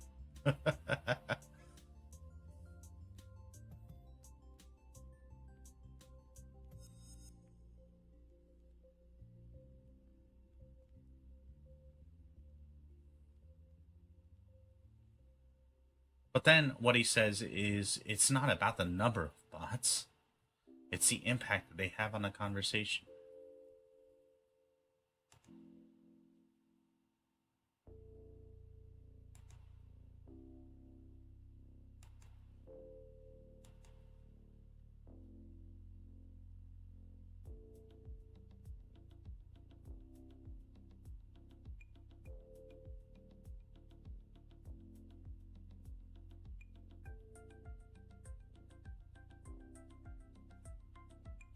Okay, we'll get into unmentioned because that's kind of interesting.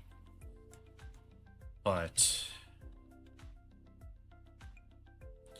what was the thing I was just talking about? What was the other thing? The Elon Musk thing. The crazy thing. Shoot.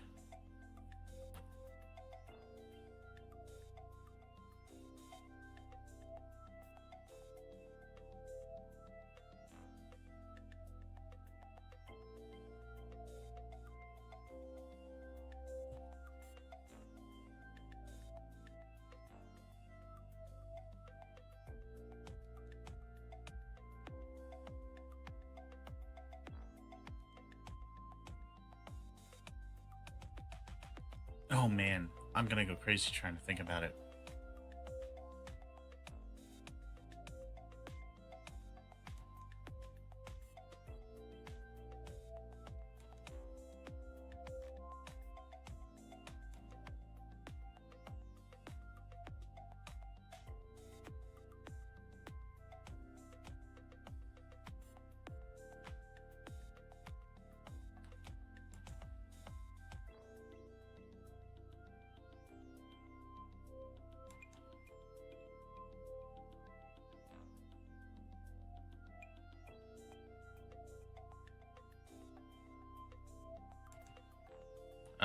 Let's see.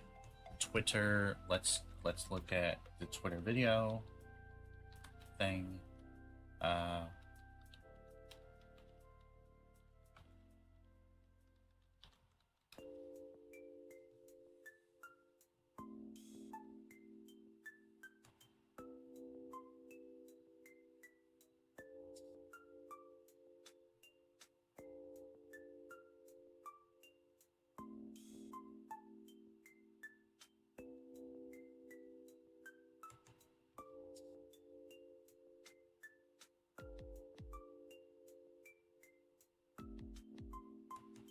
This is new. This was what? Yesterday? I think. Yeah, this rolled out, I think, yesterday. Voice DMs.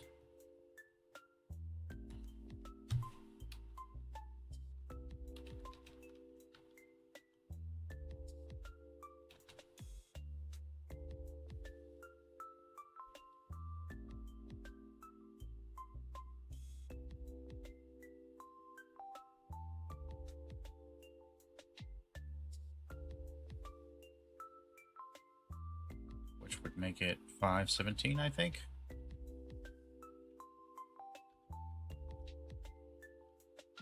And we could just say 5:23. That's what we're doing here for this part.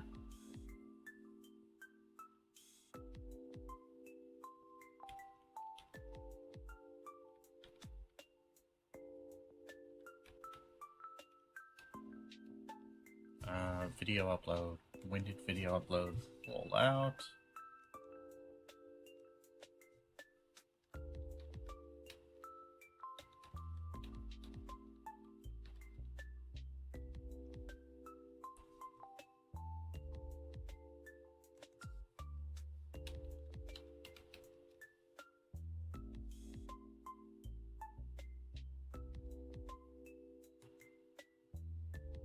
I was that really that recently? Hmm.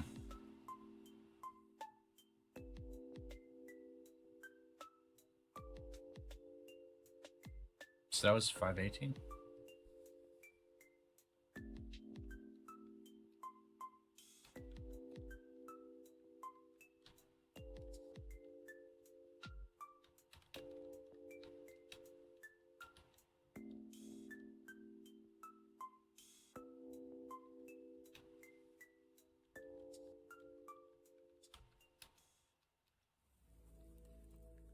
Oh my gosh, what on earth was I looking for? Like,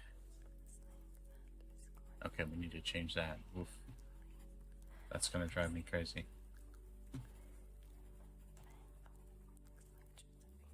Cancel.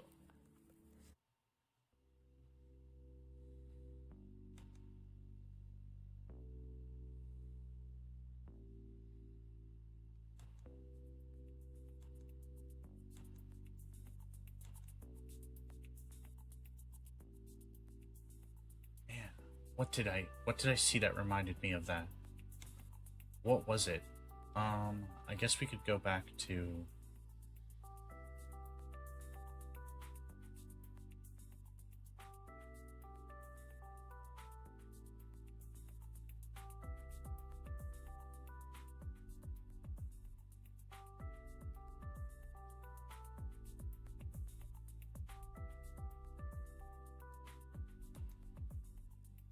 this article.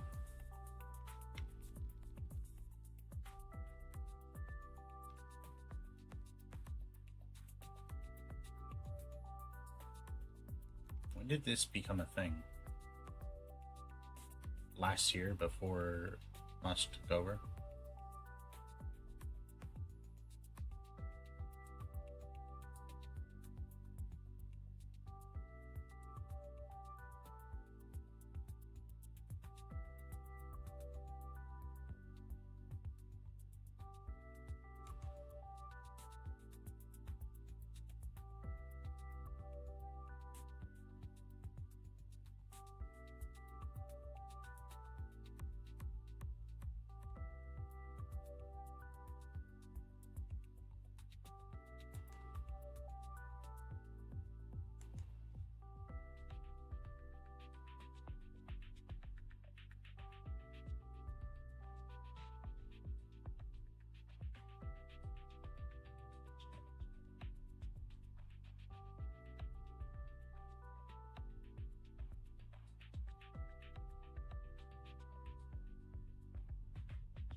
Charge users to view the videos. Is that gonna happen?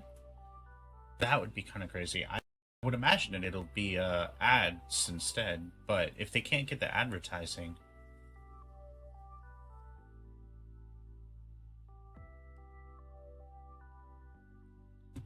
Oh, right.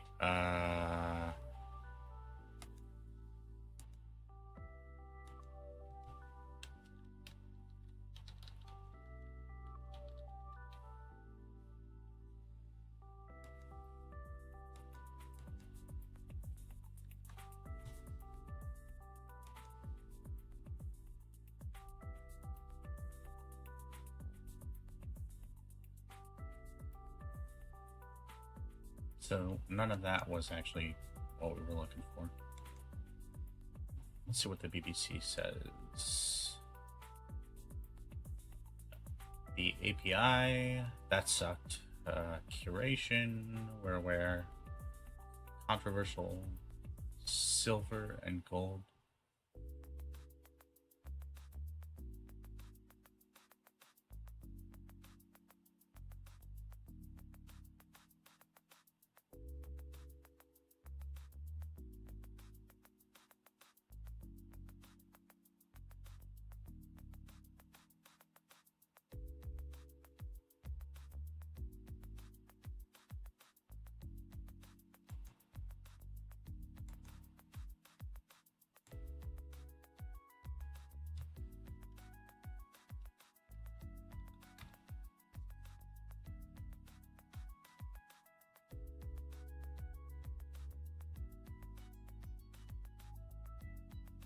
payments, news, and food orders. So integrating like something similar to PayPal, which was, I think, started by.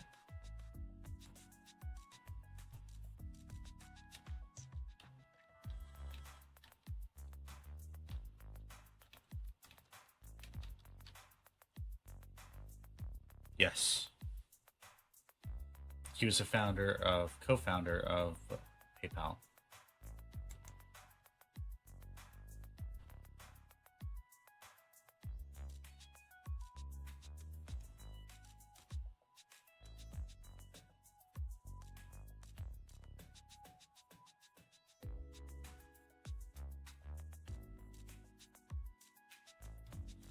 Oh my goodness, this is gonna drive me crazy. What did I say earlier? Hang on, we actually might be able to go back here, maybe. No,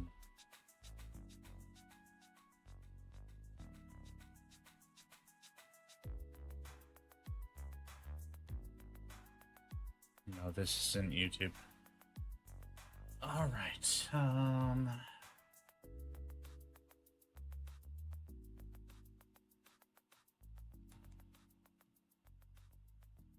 perfect. This is actually... You know what? Say what you want about Forbes every now and then.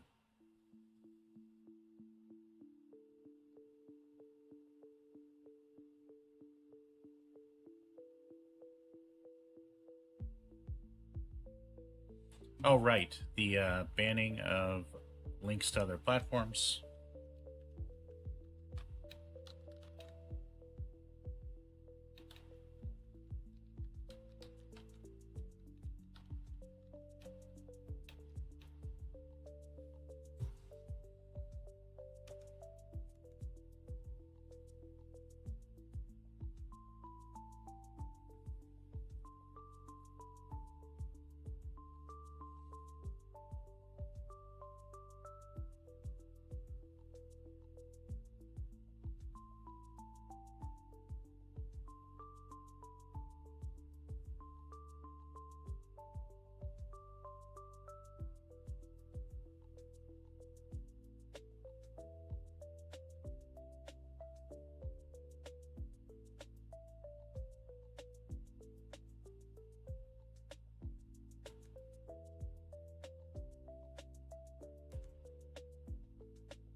You know what? Kudos to them. Also, linking to a different company's news article. Props.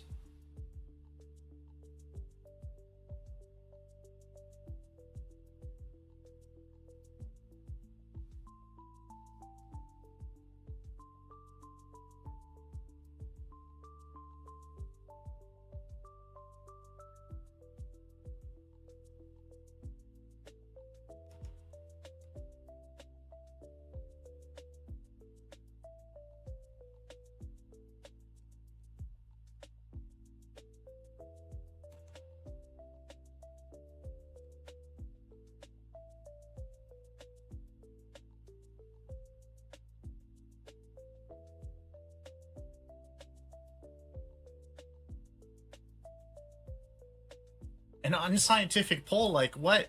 Like, why characterize it that way? Oh, CNN, you crack me up sometimes. Oh my goodness. All right. An unscientific poll. I mean, like, unless you're asking scientists.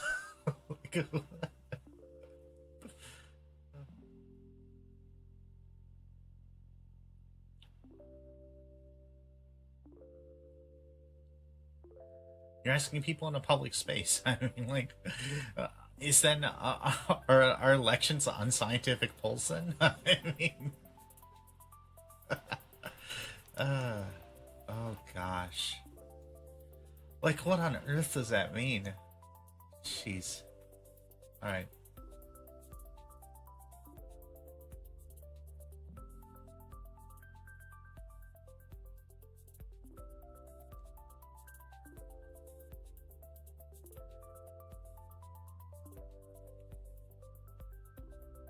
Oh, the 30-day policy. Right. Okay. Awesome. We found it. Okay. Wait, when did that...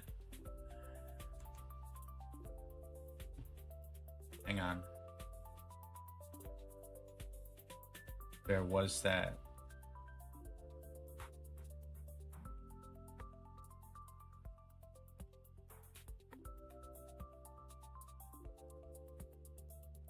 link thing. Let's get into that real quick.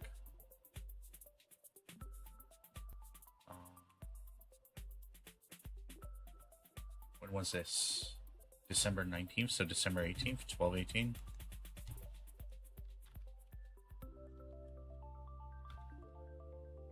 '22, because we're not time travelers.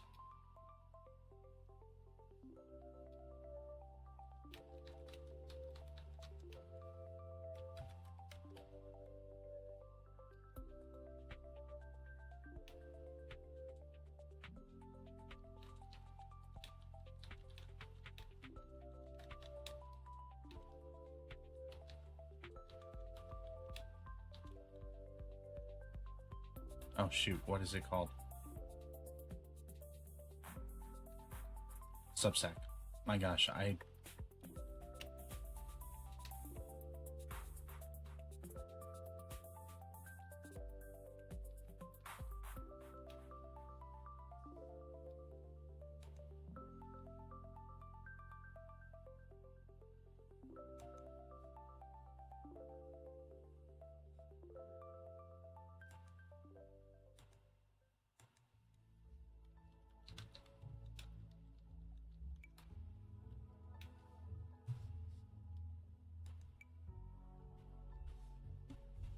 what is this? Okay, alright.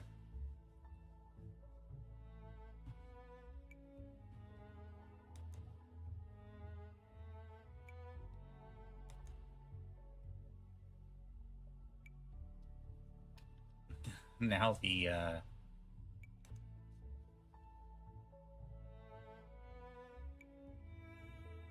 deactivating old accounts.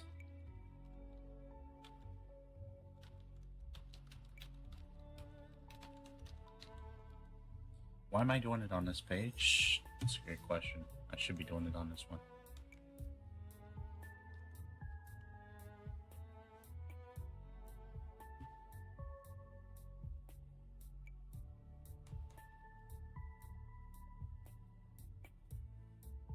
This is wild, okay? This is insane.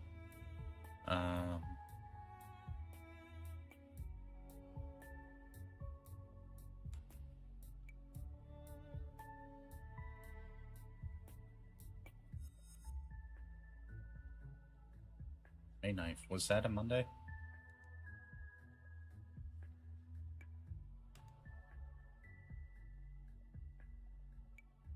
No, May 8th was Monday. Okay.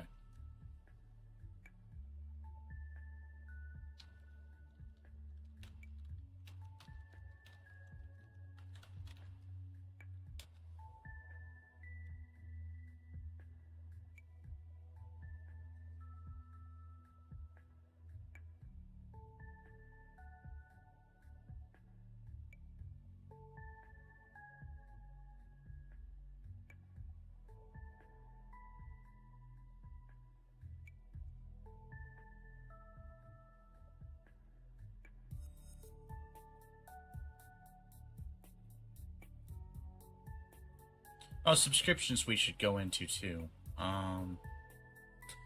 This is kind of wild.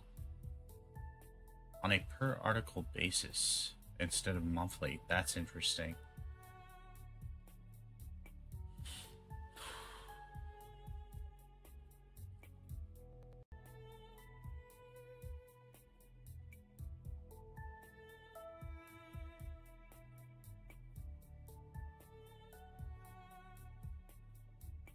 We'll look into that in a minute.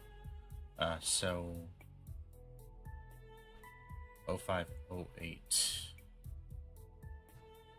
or whatever. Yeah, 0508.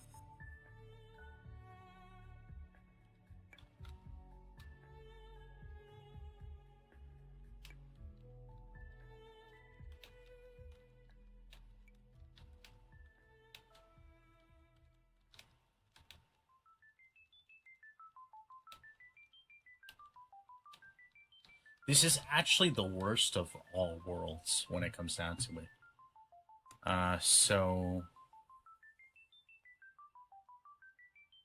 first of all, this is completely true.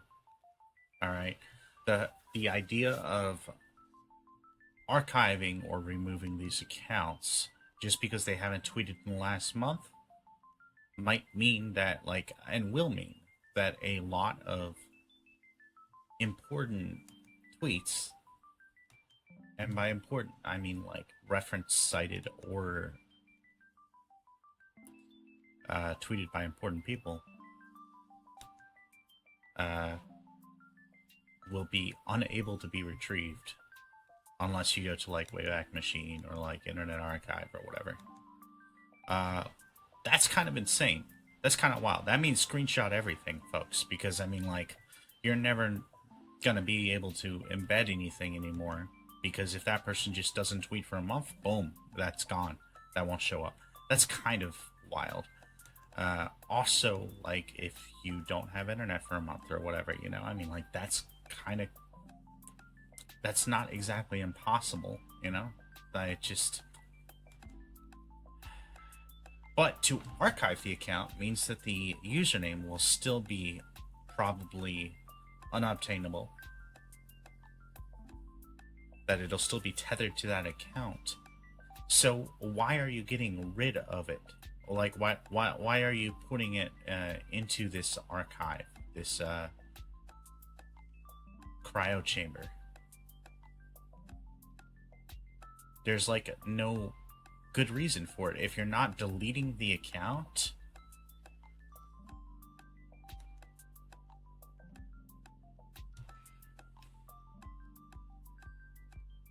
then it's not like you're freeing up the username for somebody to be able to use, you know? I mean, like, I don't know. I've got problems with this. Next, we were gonna look into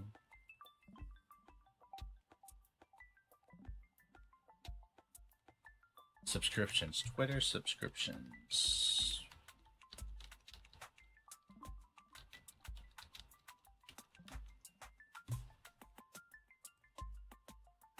Super follows. I remember when it was called super follows. That was weird.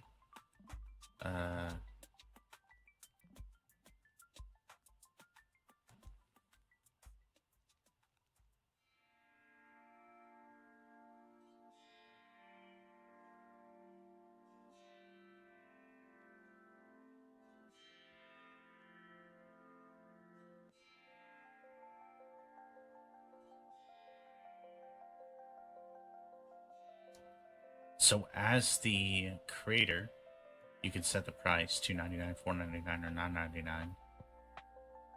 And then you're also going to potentially, in the future, charge per article.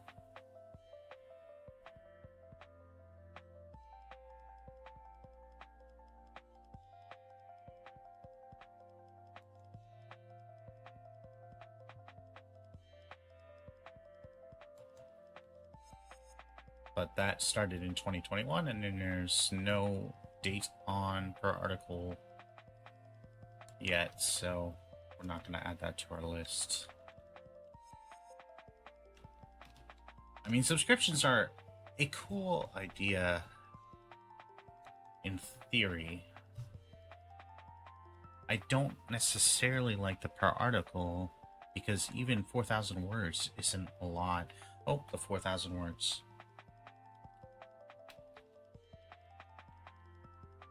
Or 4,000 characters, right?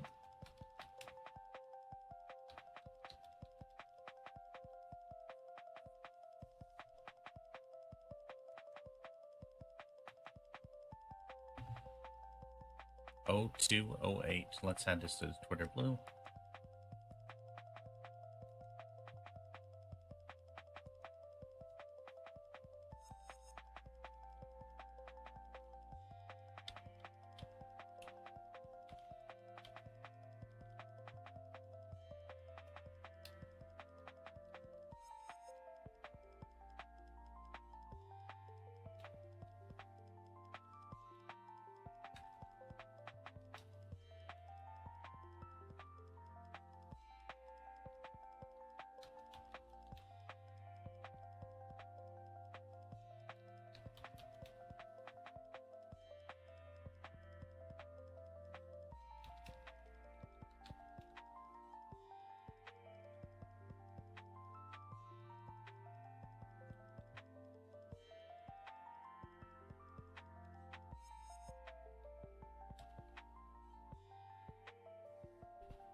But yeah, 4,000 characters is kind of insane.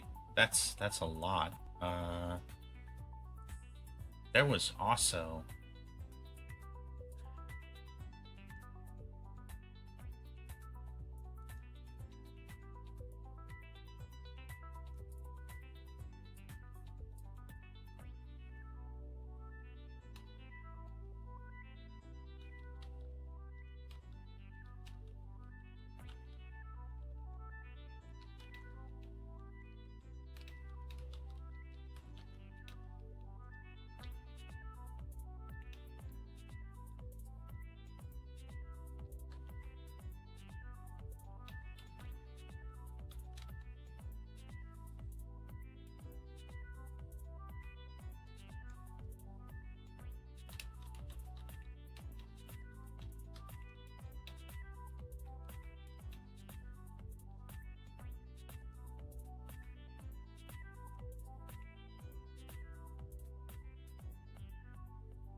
1,000 TMs per day.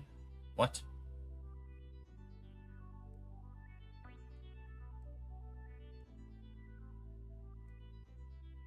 Nope, that's changed.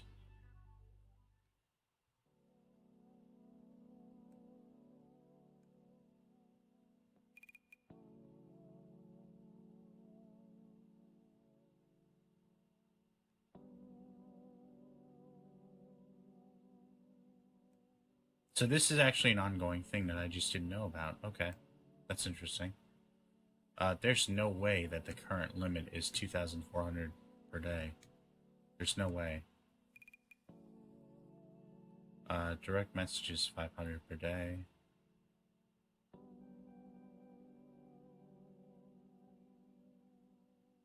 Retweets are counted as tweets.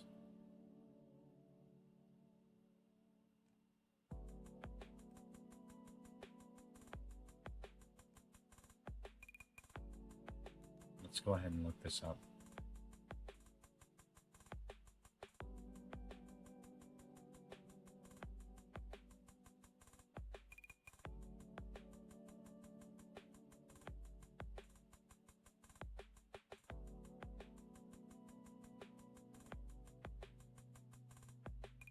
If you follow more than 5,000, then it's going to be somewhat arbitrarily limited based on your account behavior, probably algorithmically.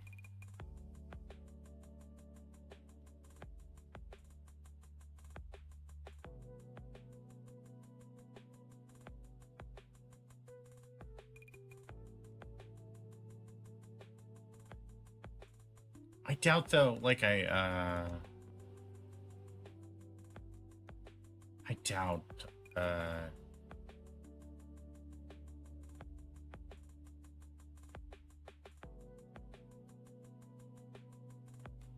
I doubt these limits are always being hit, though, by individuals. The number of people that I've heard, like, complain about, like, being limited, and granted, that's somewhat anecdotal, but, like, there are accounts out there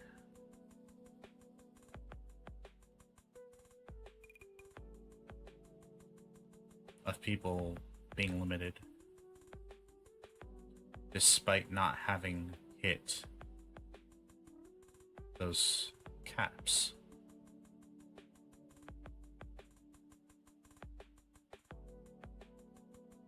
Encrypted DMs for blue.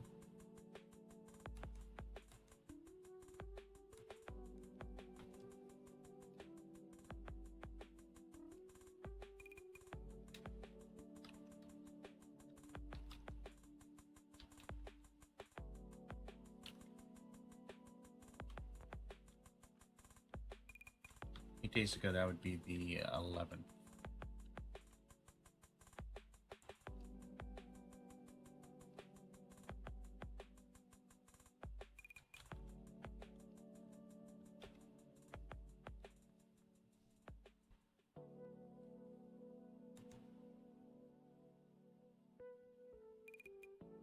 What just happened there?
I wonder.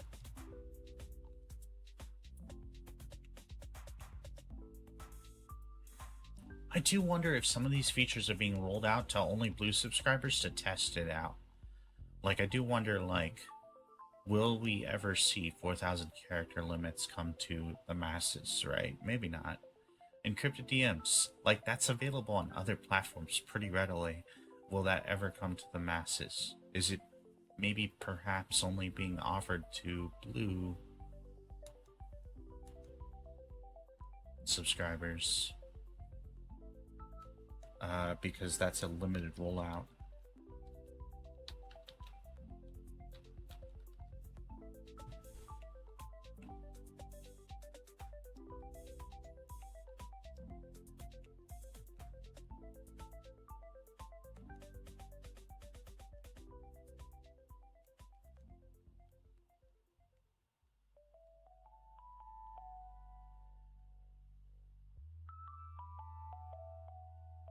So wait, was this a thing in 2021 as well?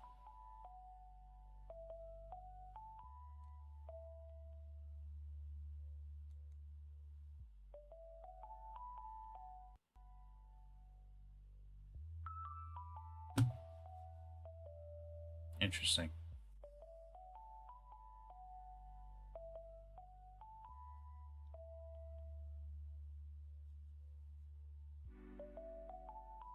Very, very interesting.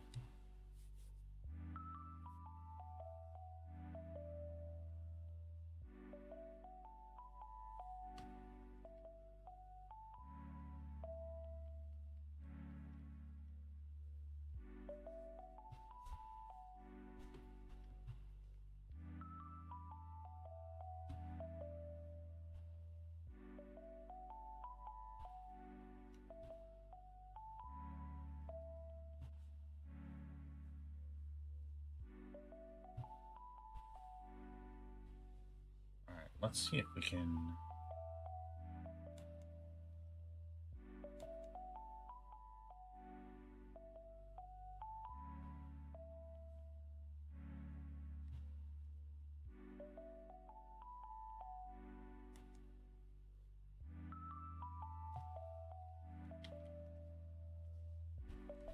So what we have here, the timeline of the Elon Musk takeover, right?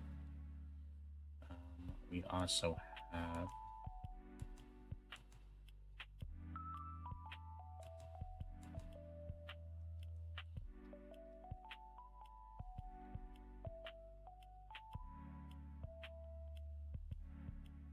a firing of something like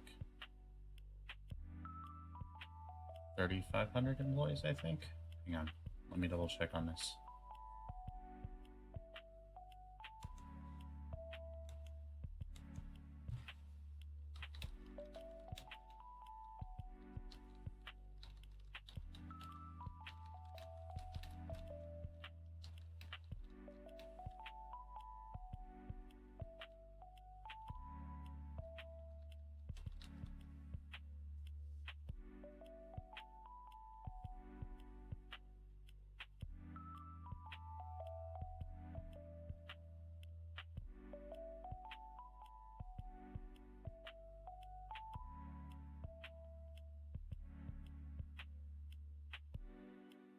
$3,700 jobs fired in November.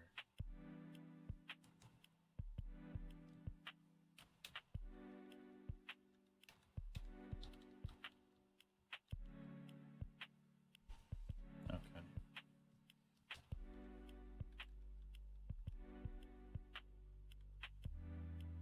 That was in November. Let's see. Twitter Blue was reintroduced in December for $5 more than it was originally back when it first debuted in 2021. Blue checkmark was identical to verified. Eventually, legacy verified accounts were de-verified. Fairly recently, actually, like last month, maybe 2 months ago. But now Some accounts have been restored with verified check marks because they're either affiliate or they're just verified.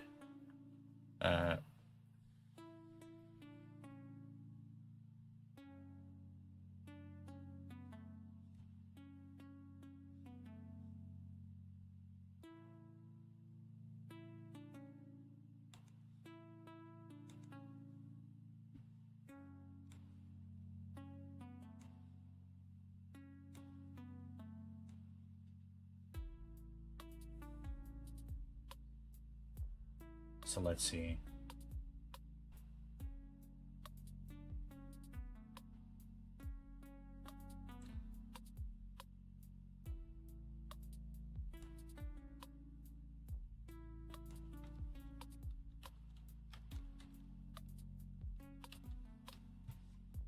Let's move this up here.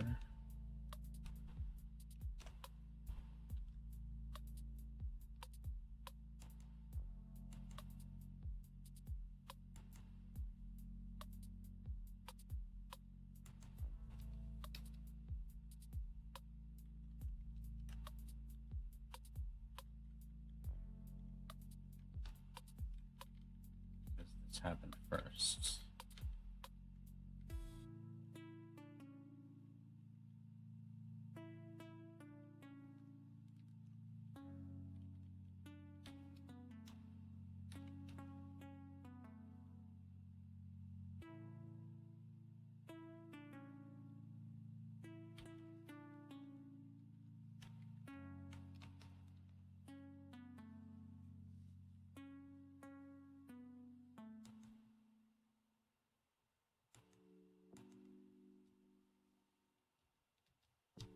Okay, so Twitter Blue reintroduced 1222 for $8 a month. A 300% increase.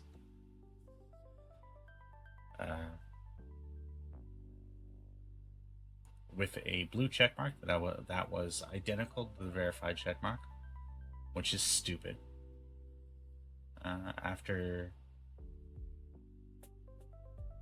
During the transition of de-verifying legacy verified accounts, they were listed as subscriber or verified. And then after transition, but prior to the restoration of the verified checkmarks, some accounts were listed as blue. So like all the celebrities that were gifted subscriptions from Elon, which I don't know that you can count that as gifting subscriptions to Twitter Blue, because like it's not like Twitter's paying themselves the $8 a month. They're just not getting the income from that particular person.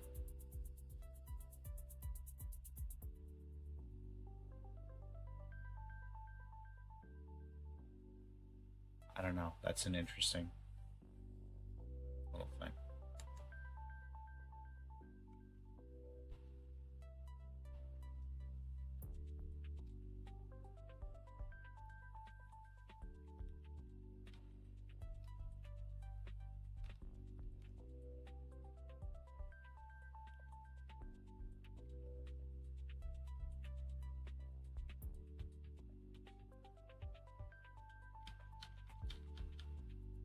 Okay. So then, some accounts were still listed as Twitter Blue, which does imply that they were subscribed before the verification came back. Then, on April 15th of the year of our Lord 23, only verified accounts were announced by Musk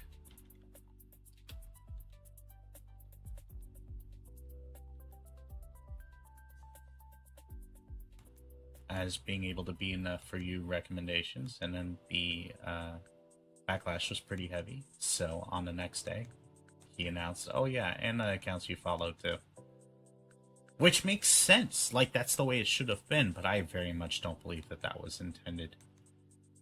I think there was no misspeaking there. There was no misinterpretation there. That's somewhat conjecture, but still. Alright, and on now we're getting into dates a little bit. February 8th, 4,000 character tweets announced for Twitter Blue. Encrypted DMs were announced on 5/11. Voice DMs were announced on 5/17.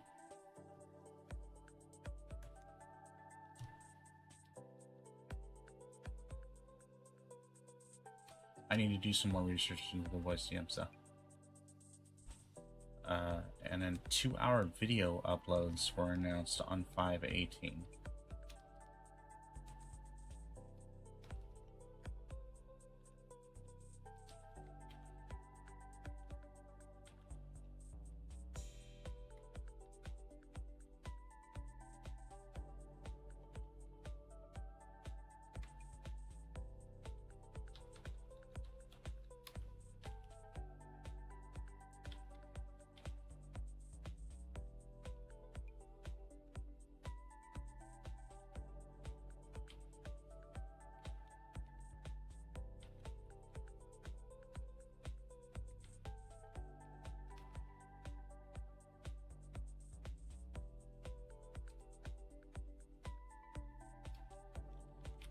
In relation to Twitter Blue, verified organizations were announced on March 23rd at $1,000 a month, $50 per account. That seems egregious there.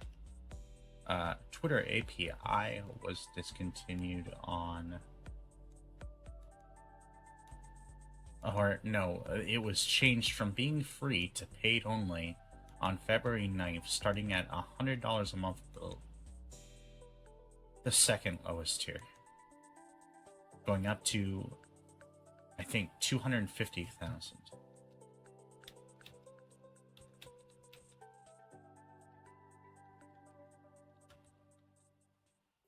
A month.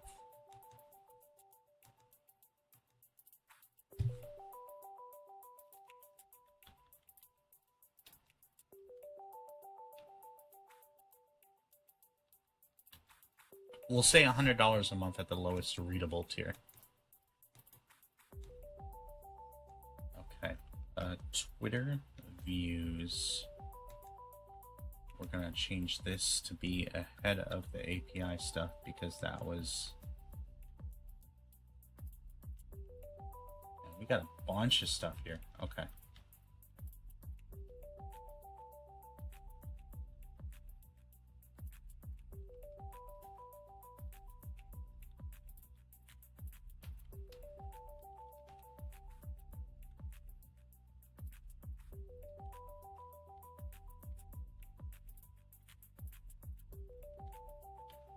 Okay, so Twitter Views was introduced December 22nd and is pretty dumb. I don't know. Like, I could see a potential use for it in being able to accurately measure engagement yourself based on how many people see the tweet versus how many people actually, like, interact with it. And before, you would have to, if you weren't willing to, like, go deep into the analytics yourself, and if you didn't possess a business account with the dashboard to be able to do that, I don't even necessarily know what features Twitter Blue includes in terms of that. I guess we should look that up at some point. But with Twitter Views in particular, like, I don't know, it gives you more information, which is nice, but it also gives very much like a popularity kind of conflict where people are definitely bragging about their reach, etc., blah blah blah.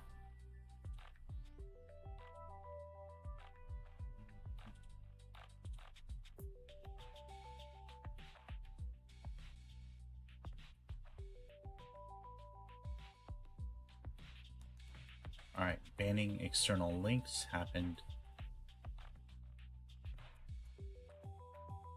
December 18th.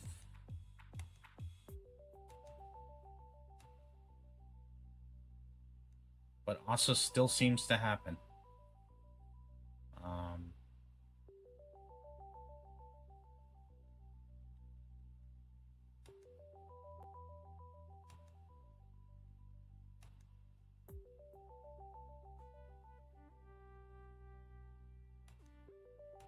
But it was going to be an official policy by Twitter December 18th, reversed on December 19th. We already talked about the Twitter API, I think.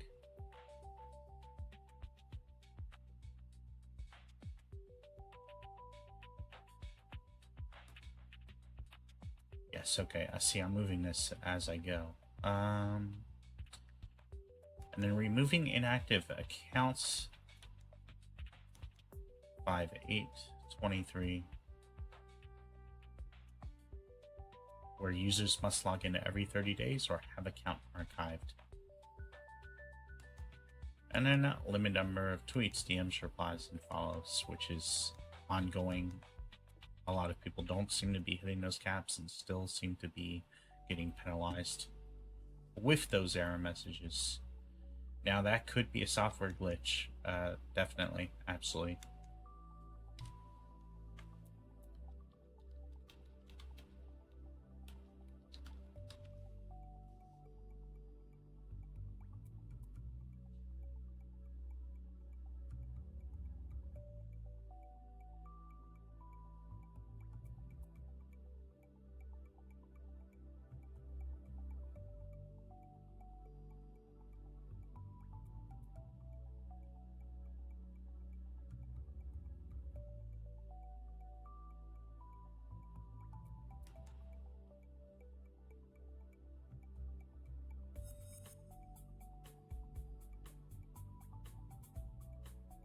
Oh, it was in testing since 2021.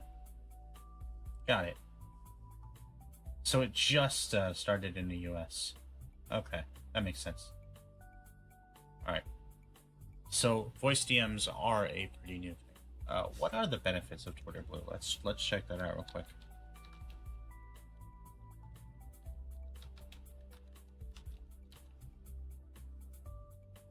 Longer videos, longer posts, verified blue check.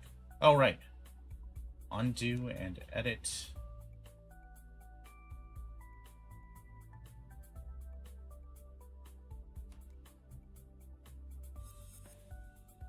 Top articles. Like, what the heck does that mean? Alright.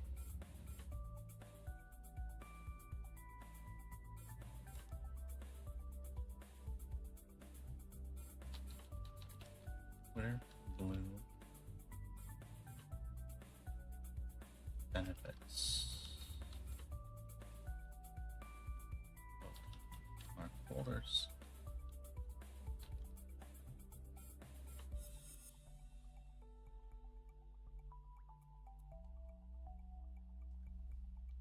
Undo tweet.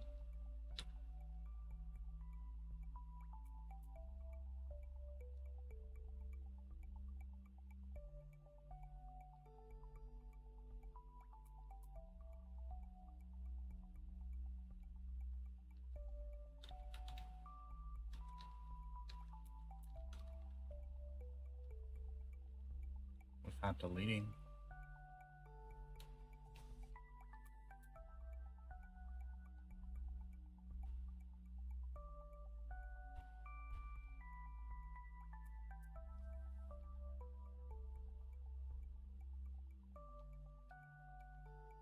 Reader mode.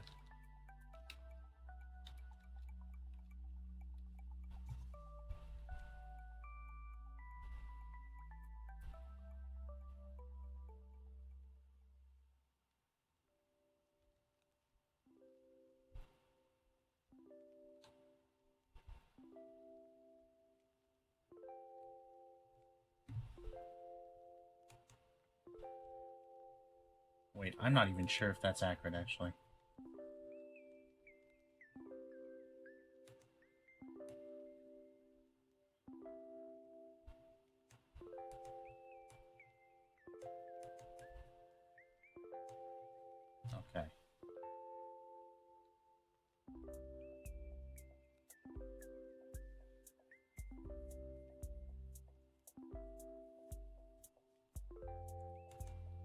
Edit tweets. Half ads.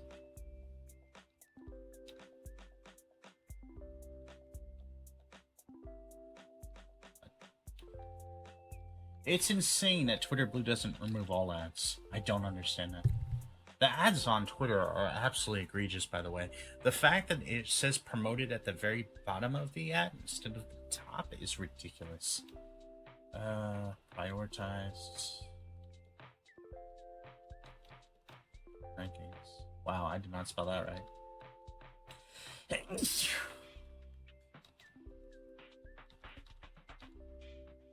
Longer tweets. Longer videos.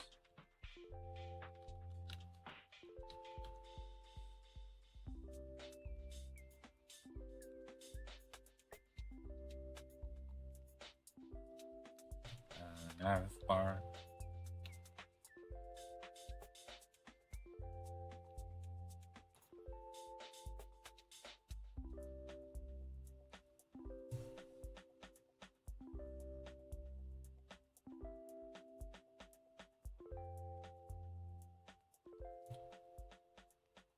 All the rest of this doesn't necessarily seem that big a deal.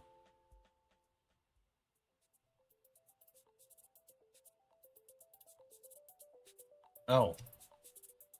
NFT.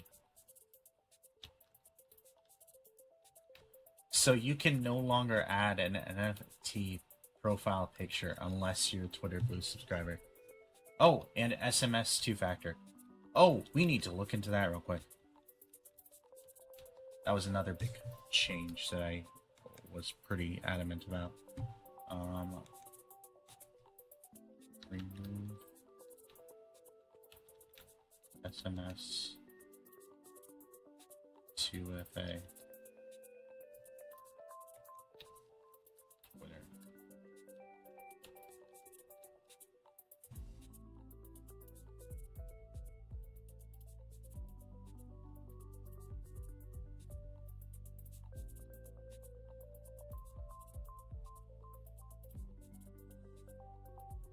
That was 320.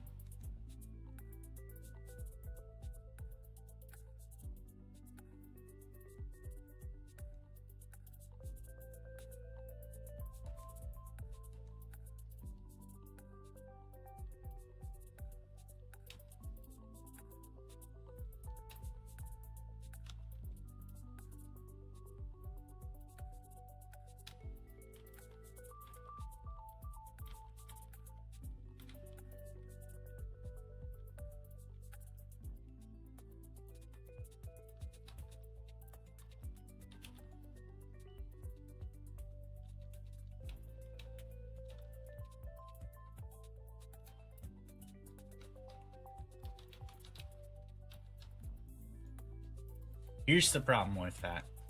So it might not seem like a big deal. SMS 2FA is definitely less secure than actually having an authenticator app or other forms of two-factor authentication in general, right? That is undeniable. That said, the primary issue of removing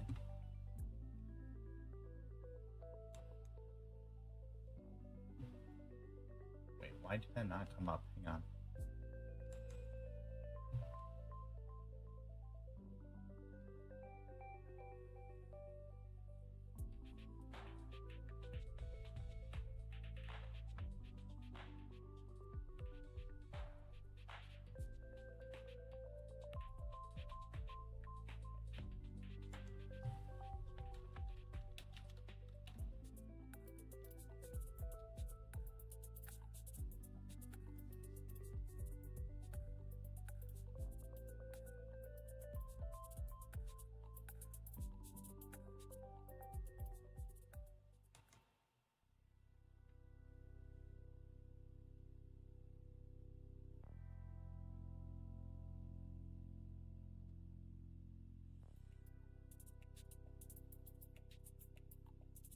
I believe that the primary reason that Elon Musk cited was cost.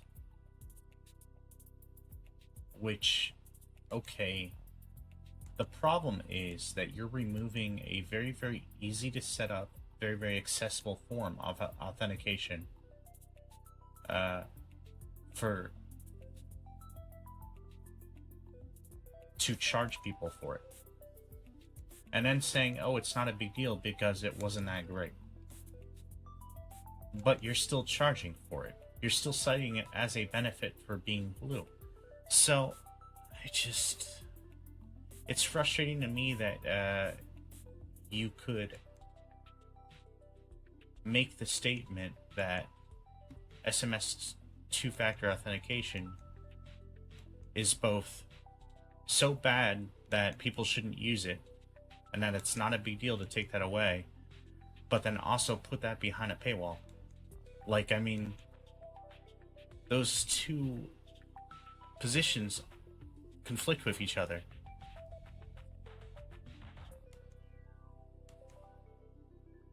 And when it comes down to it, most people don't know how to use authenticator apps. Most people do not have experience with them. Most people don't want to have another app to open up to enter in a code within a 30-second time period? 45 seconds maybe? It's a lot easier to just get, and not everybody even has that ability. People on flip phones, you know, that kind of thing. Not that a lot of people have those, but I mean, like, you know, the number of people that I run into who are not tech savvy, who I guarantee would need, like, assistance in setting that up, because they just would not be able to grasp the concept at first, and would need to be shown and walked through on how to do that, are probably the people most at risk of having their account hacked, and denying them a very, very basic security measure that every other app allows you to use, just for the sake of putting it behind a paywall and trying to add a value proposition to your subscription service, is insane.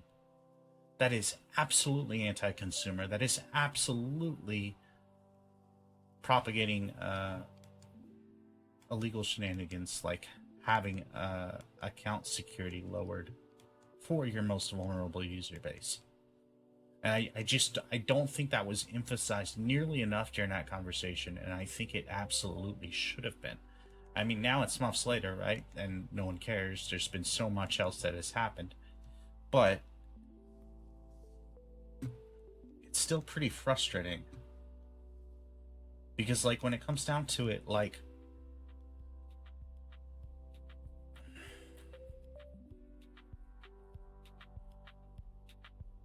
you're literally putting your user base at risk. Like, you're taking not only an anti-consumer move, but you're actually taking an anti-security move towards your consumers. You might as well be, like, handing out their bank account information. Slight hyperbole, but, you know, I mean... And one could argue that maybe those people shouldn't be on Twitter or whatever, but then you're, like, literally... It's an anti-accessibility move, I think, is my biggest problem with it. It's not just that it's anti-consumer, it's anti-accessibility.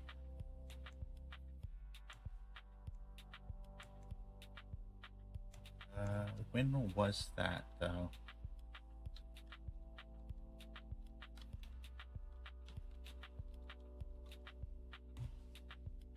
March 20th, right? Okay.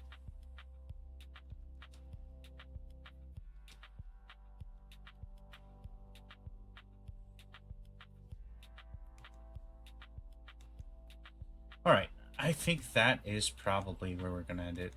That was a pretty in-depth look at a lot of the moves that Twitter has made, most of them negative.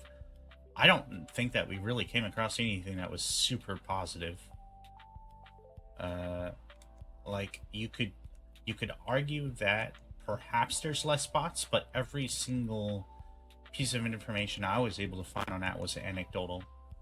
I was not able to come up with any formal numbers, because since it's not a publicly traded company anymore, they're not releasing the same statistics and information that they were doing when they were a publicly traded company, because they were required to every quarter.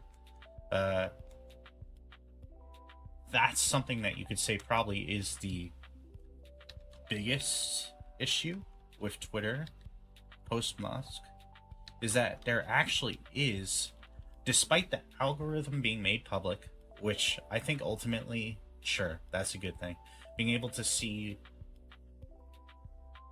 how people were promoted and like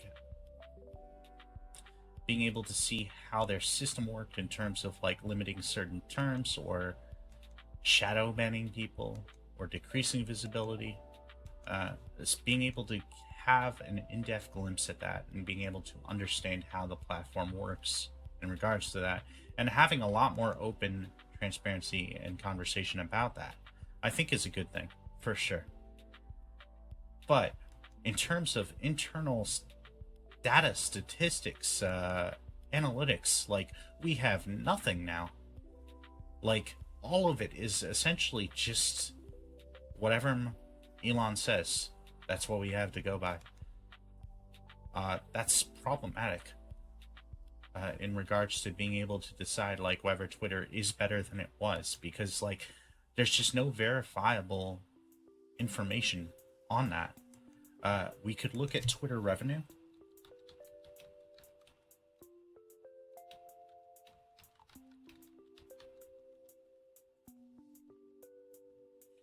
But again, like, a lot of that is going to be essentially under Musk.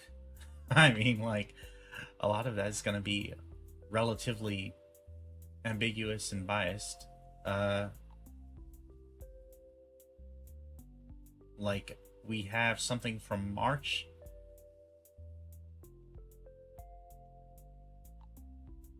where 6 billion in cost and 3 billion in revenue would have been where Twitter would be. But after the cuts,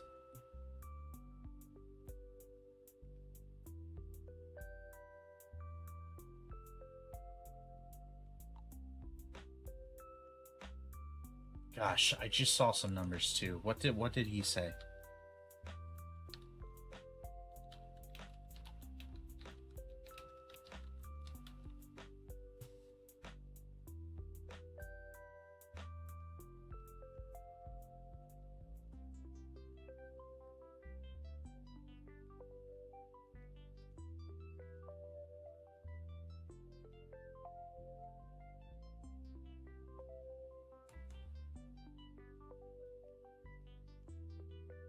He says it could turn profitable in a matter of months as of last month. We're roughly break even, is what he says. He says it was essentially spending twice as much as it was earning, or was headed that direction. Twitter Blue made 11 million in its first 3 months.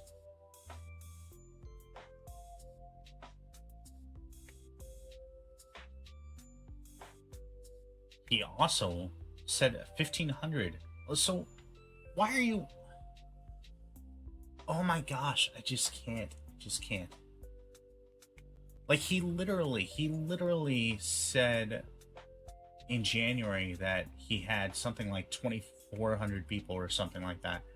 And like, then he's saying 3 months later that he has only 1,500. And it's like, okay, well, which is it? You know, I mean, like, because did you really fire 1,000 people and nobody saw? Like, I mean, and now you're just admitting that, or what? Like,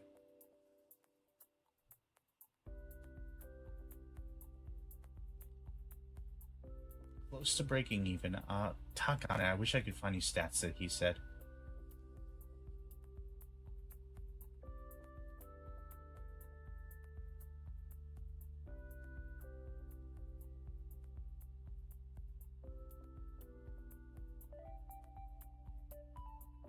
See, this is dumb. Like, Yahoo Finances, I mean, it's Yahoo, but I mean, like, their article says that Twitter has struggled to turn up. Elon Musk's Twitter has struggled to turn a profit for years. I mean, it's now Elon Musk's Twitter. Like, that's a little bit of an unfair characterization there.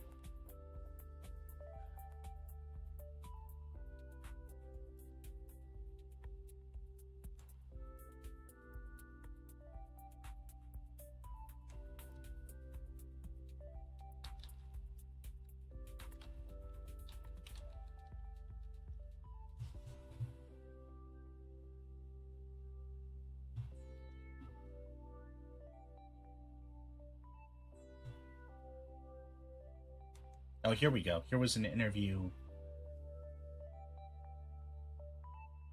from May of last year. So this is going to be rough. But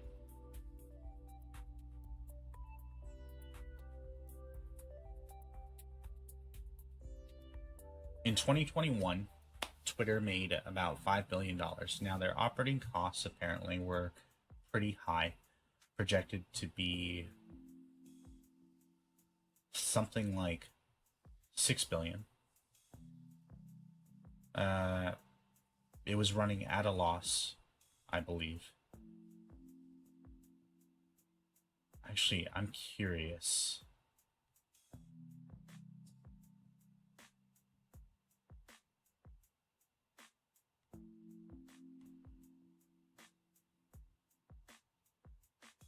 But he's aiming to quintuple Twitter's revenue by $26.4 billion by 2020, is what he said last year. Now we're a year later, and he said we're about break even. Now, granted, about break even in profit.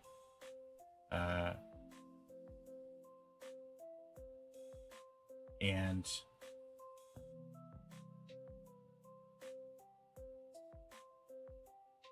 compared to the revenue from $5 billion last year to $26.5 billion in 2028. I don't know what the math is on that. Let's find out real quick.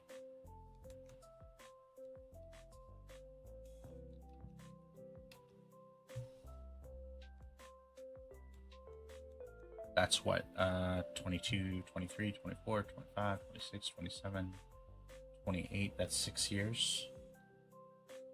So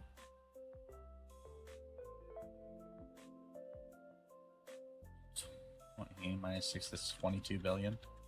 So 22 divided by 6 means that it would have to increase to meet those projections. And granted, it's not going to be a straight line up, right? It's going to usually be a curve, right? So it'll usually increase the higher that it gets normally, because it's on an upward spiral. But 3.6 billion, 3.7 billion per year on average is what it would need to increase by. But again, like, I mean, like, going from a dive up to a mountaintop, that's going to be a climb, right? So you're going to see a little bit of a plateau and then a steeper and steeper and steeper incline as things move on an upward trajectory. I am curious. Twitter profit 2022. Okay, it lost money in 2022 by like 0.6 billion. 1.6 billion. It made what, 6 billion in 2021? No, 5 billion in 2021. In 2021, it generated over 220 million in net losses.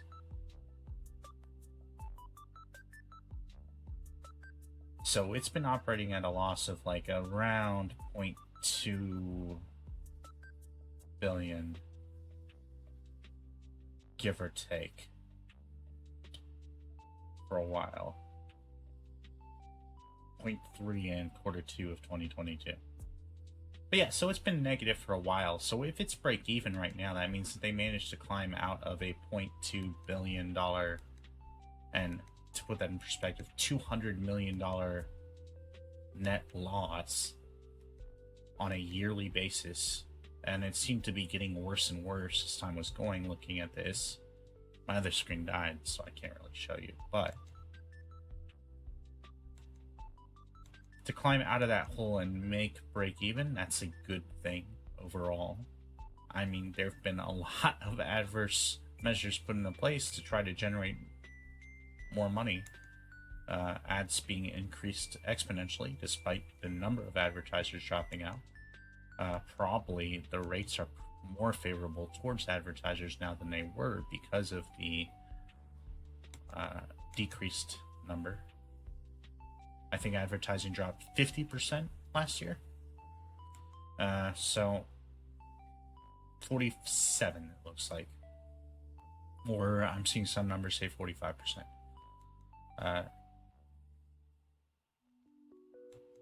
Yeah, I don't know. Twitter has made a lot of changes, and I don't think we've seen really any positive that we can quantify, which is unfortunate. They say there's less bots on there. They've provided no evidence of that. The only quantifiable real benefit that I can see so far, besides it being profitable, which doesn't matter anymore because you're not a shareholder anymore, you know? I mean, like, it's a private company now. Now, if they were to, like, go public again and allow people to purchase, like, shares and have investments in that company and share in the profitability of that company, that might change things, sure, if it became profitable enough to be able to, like, validate that. But for right now, ultimately, it doesn't matter. It doesn't matter that Twitter's making money. It means it'll be around. Great. You know? I mean, it's what it is. I think that Twitter, in and of itself, serves an important purpose. But that important purpose is somewhat marked by a number of negative decisions that have lowered the user base, have lowered the satisfaction of the user base, have lowered the quality of the user base experience, and ultimately might lead to it dying altogether. We'll see. But yeah, like, even though the profitability is going up, the quality of the company, the favorability of the company is going down. And ultimately, if you lose enough people, then you'll lose the advertisers too. And especially if there's more competition rolling out that can be competitive in this environment, that's where you'll really see a struggle. So if a viable alternative does become available, then Twitter will really have a pretty tough time of it competing against that alternative. Same as like most other companies that grow to such a degree that they outpace all other competitors and then make a bunch of moves that are somewhat anti-consumer. Because like most companies, once they achieve profitability and they achieve essentially a monopoly in their niche space where nothing can really compete with them at the level that they're at, I feel like, in my experience, they tend to get pretty complacent because why bother spending more money to improve themselves if there's nothing that's really directly analogous that can compete with them? So, we'll see how things go. The one thing that I can say about Twitter is that less people are for sure getting banned. That can be a good or a bad thing, depending on. You have a lot more of a potential for toxicity, and a lot more anecdotes in regards to toxicity, and a lot more arguments. But you also have a lot less litigation of free speech. And isn't that kind of what people wanted? Like, even in 2013, like, the town square public speech was like free speech. In 2017, like, I mean, that's been Twitter's kind of like signpost, their flagpole in the ground, right? And so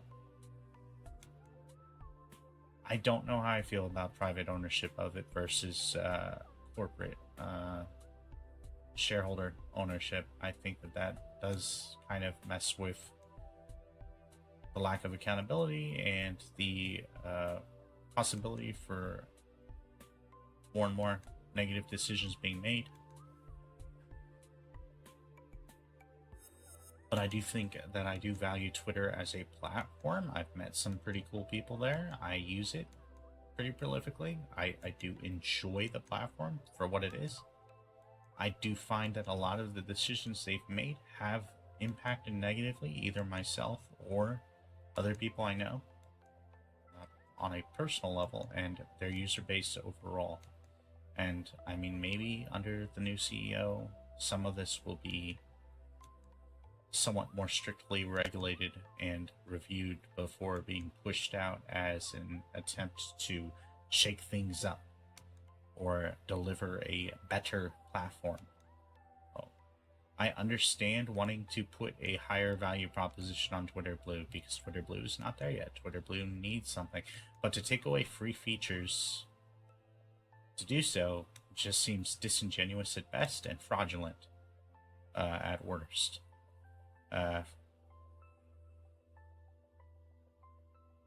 Yeah, that's all I got.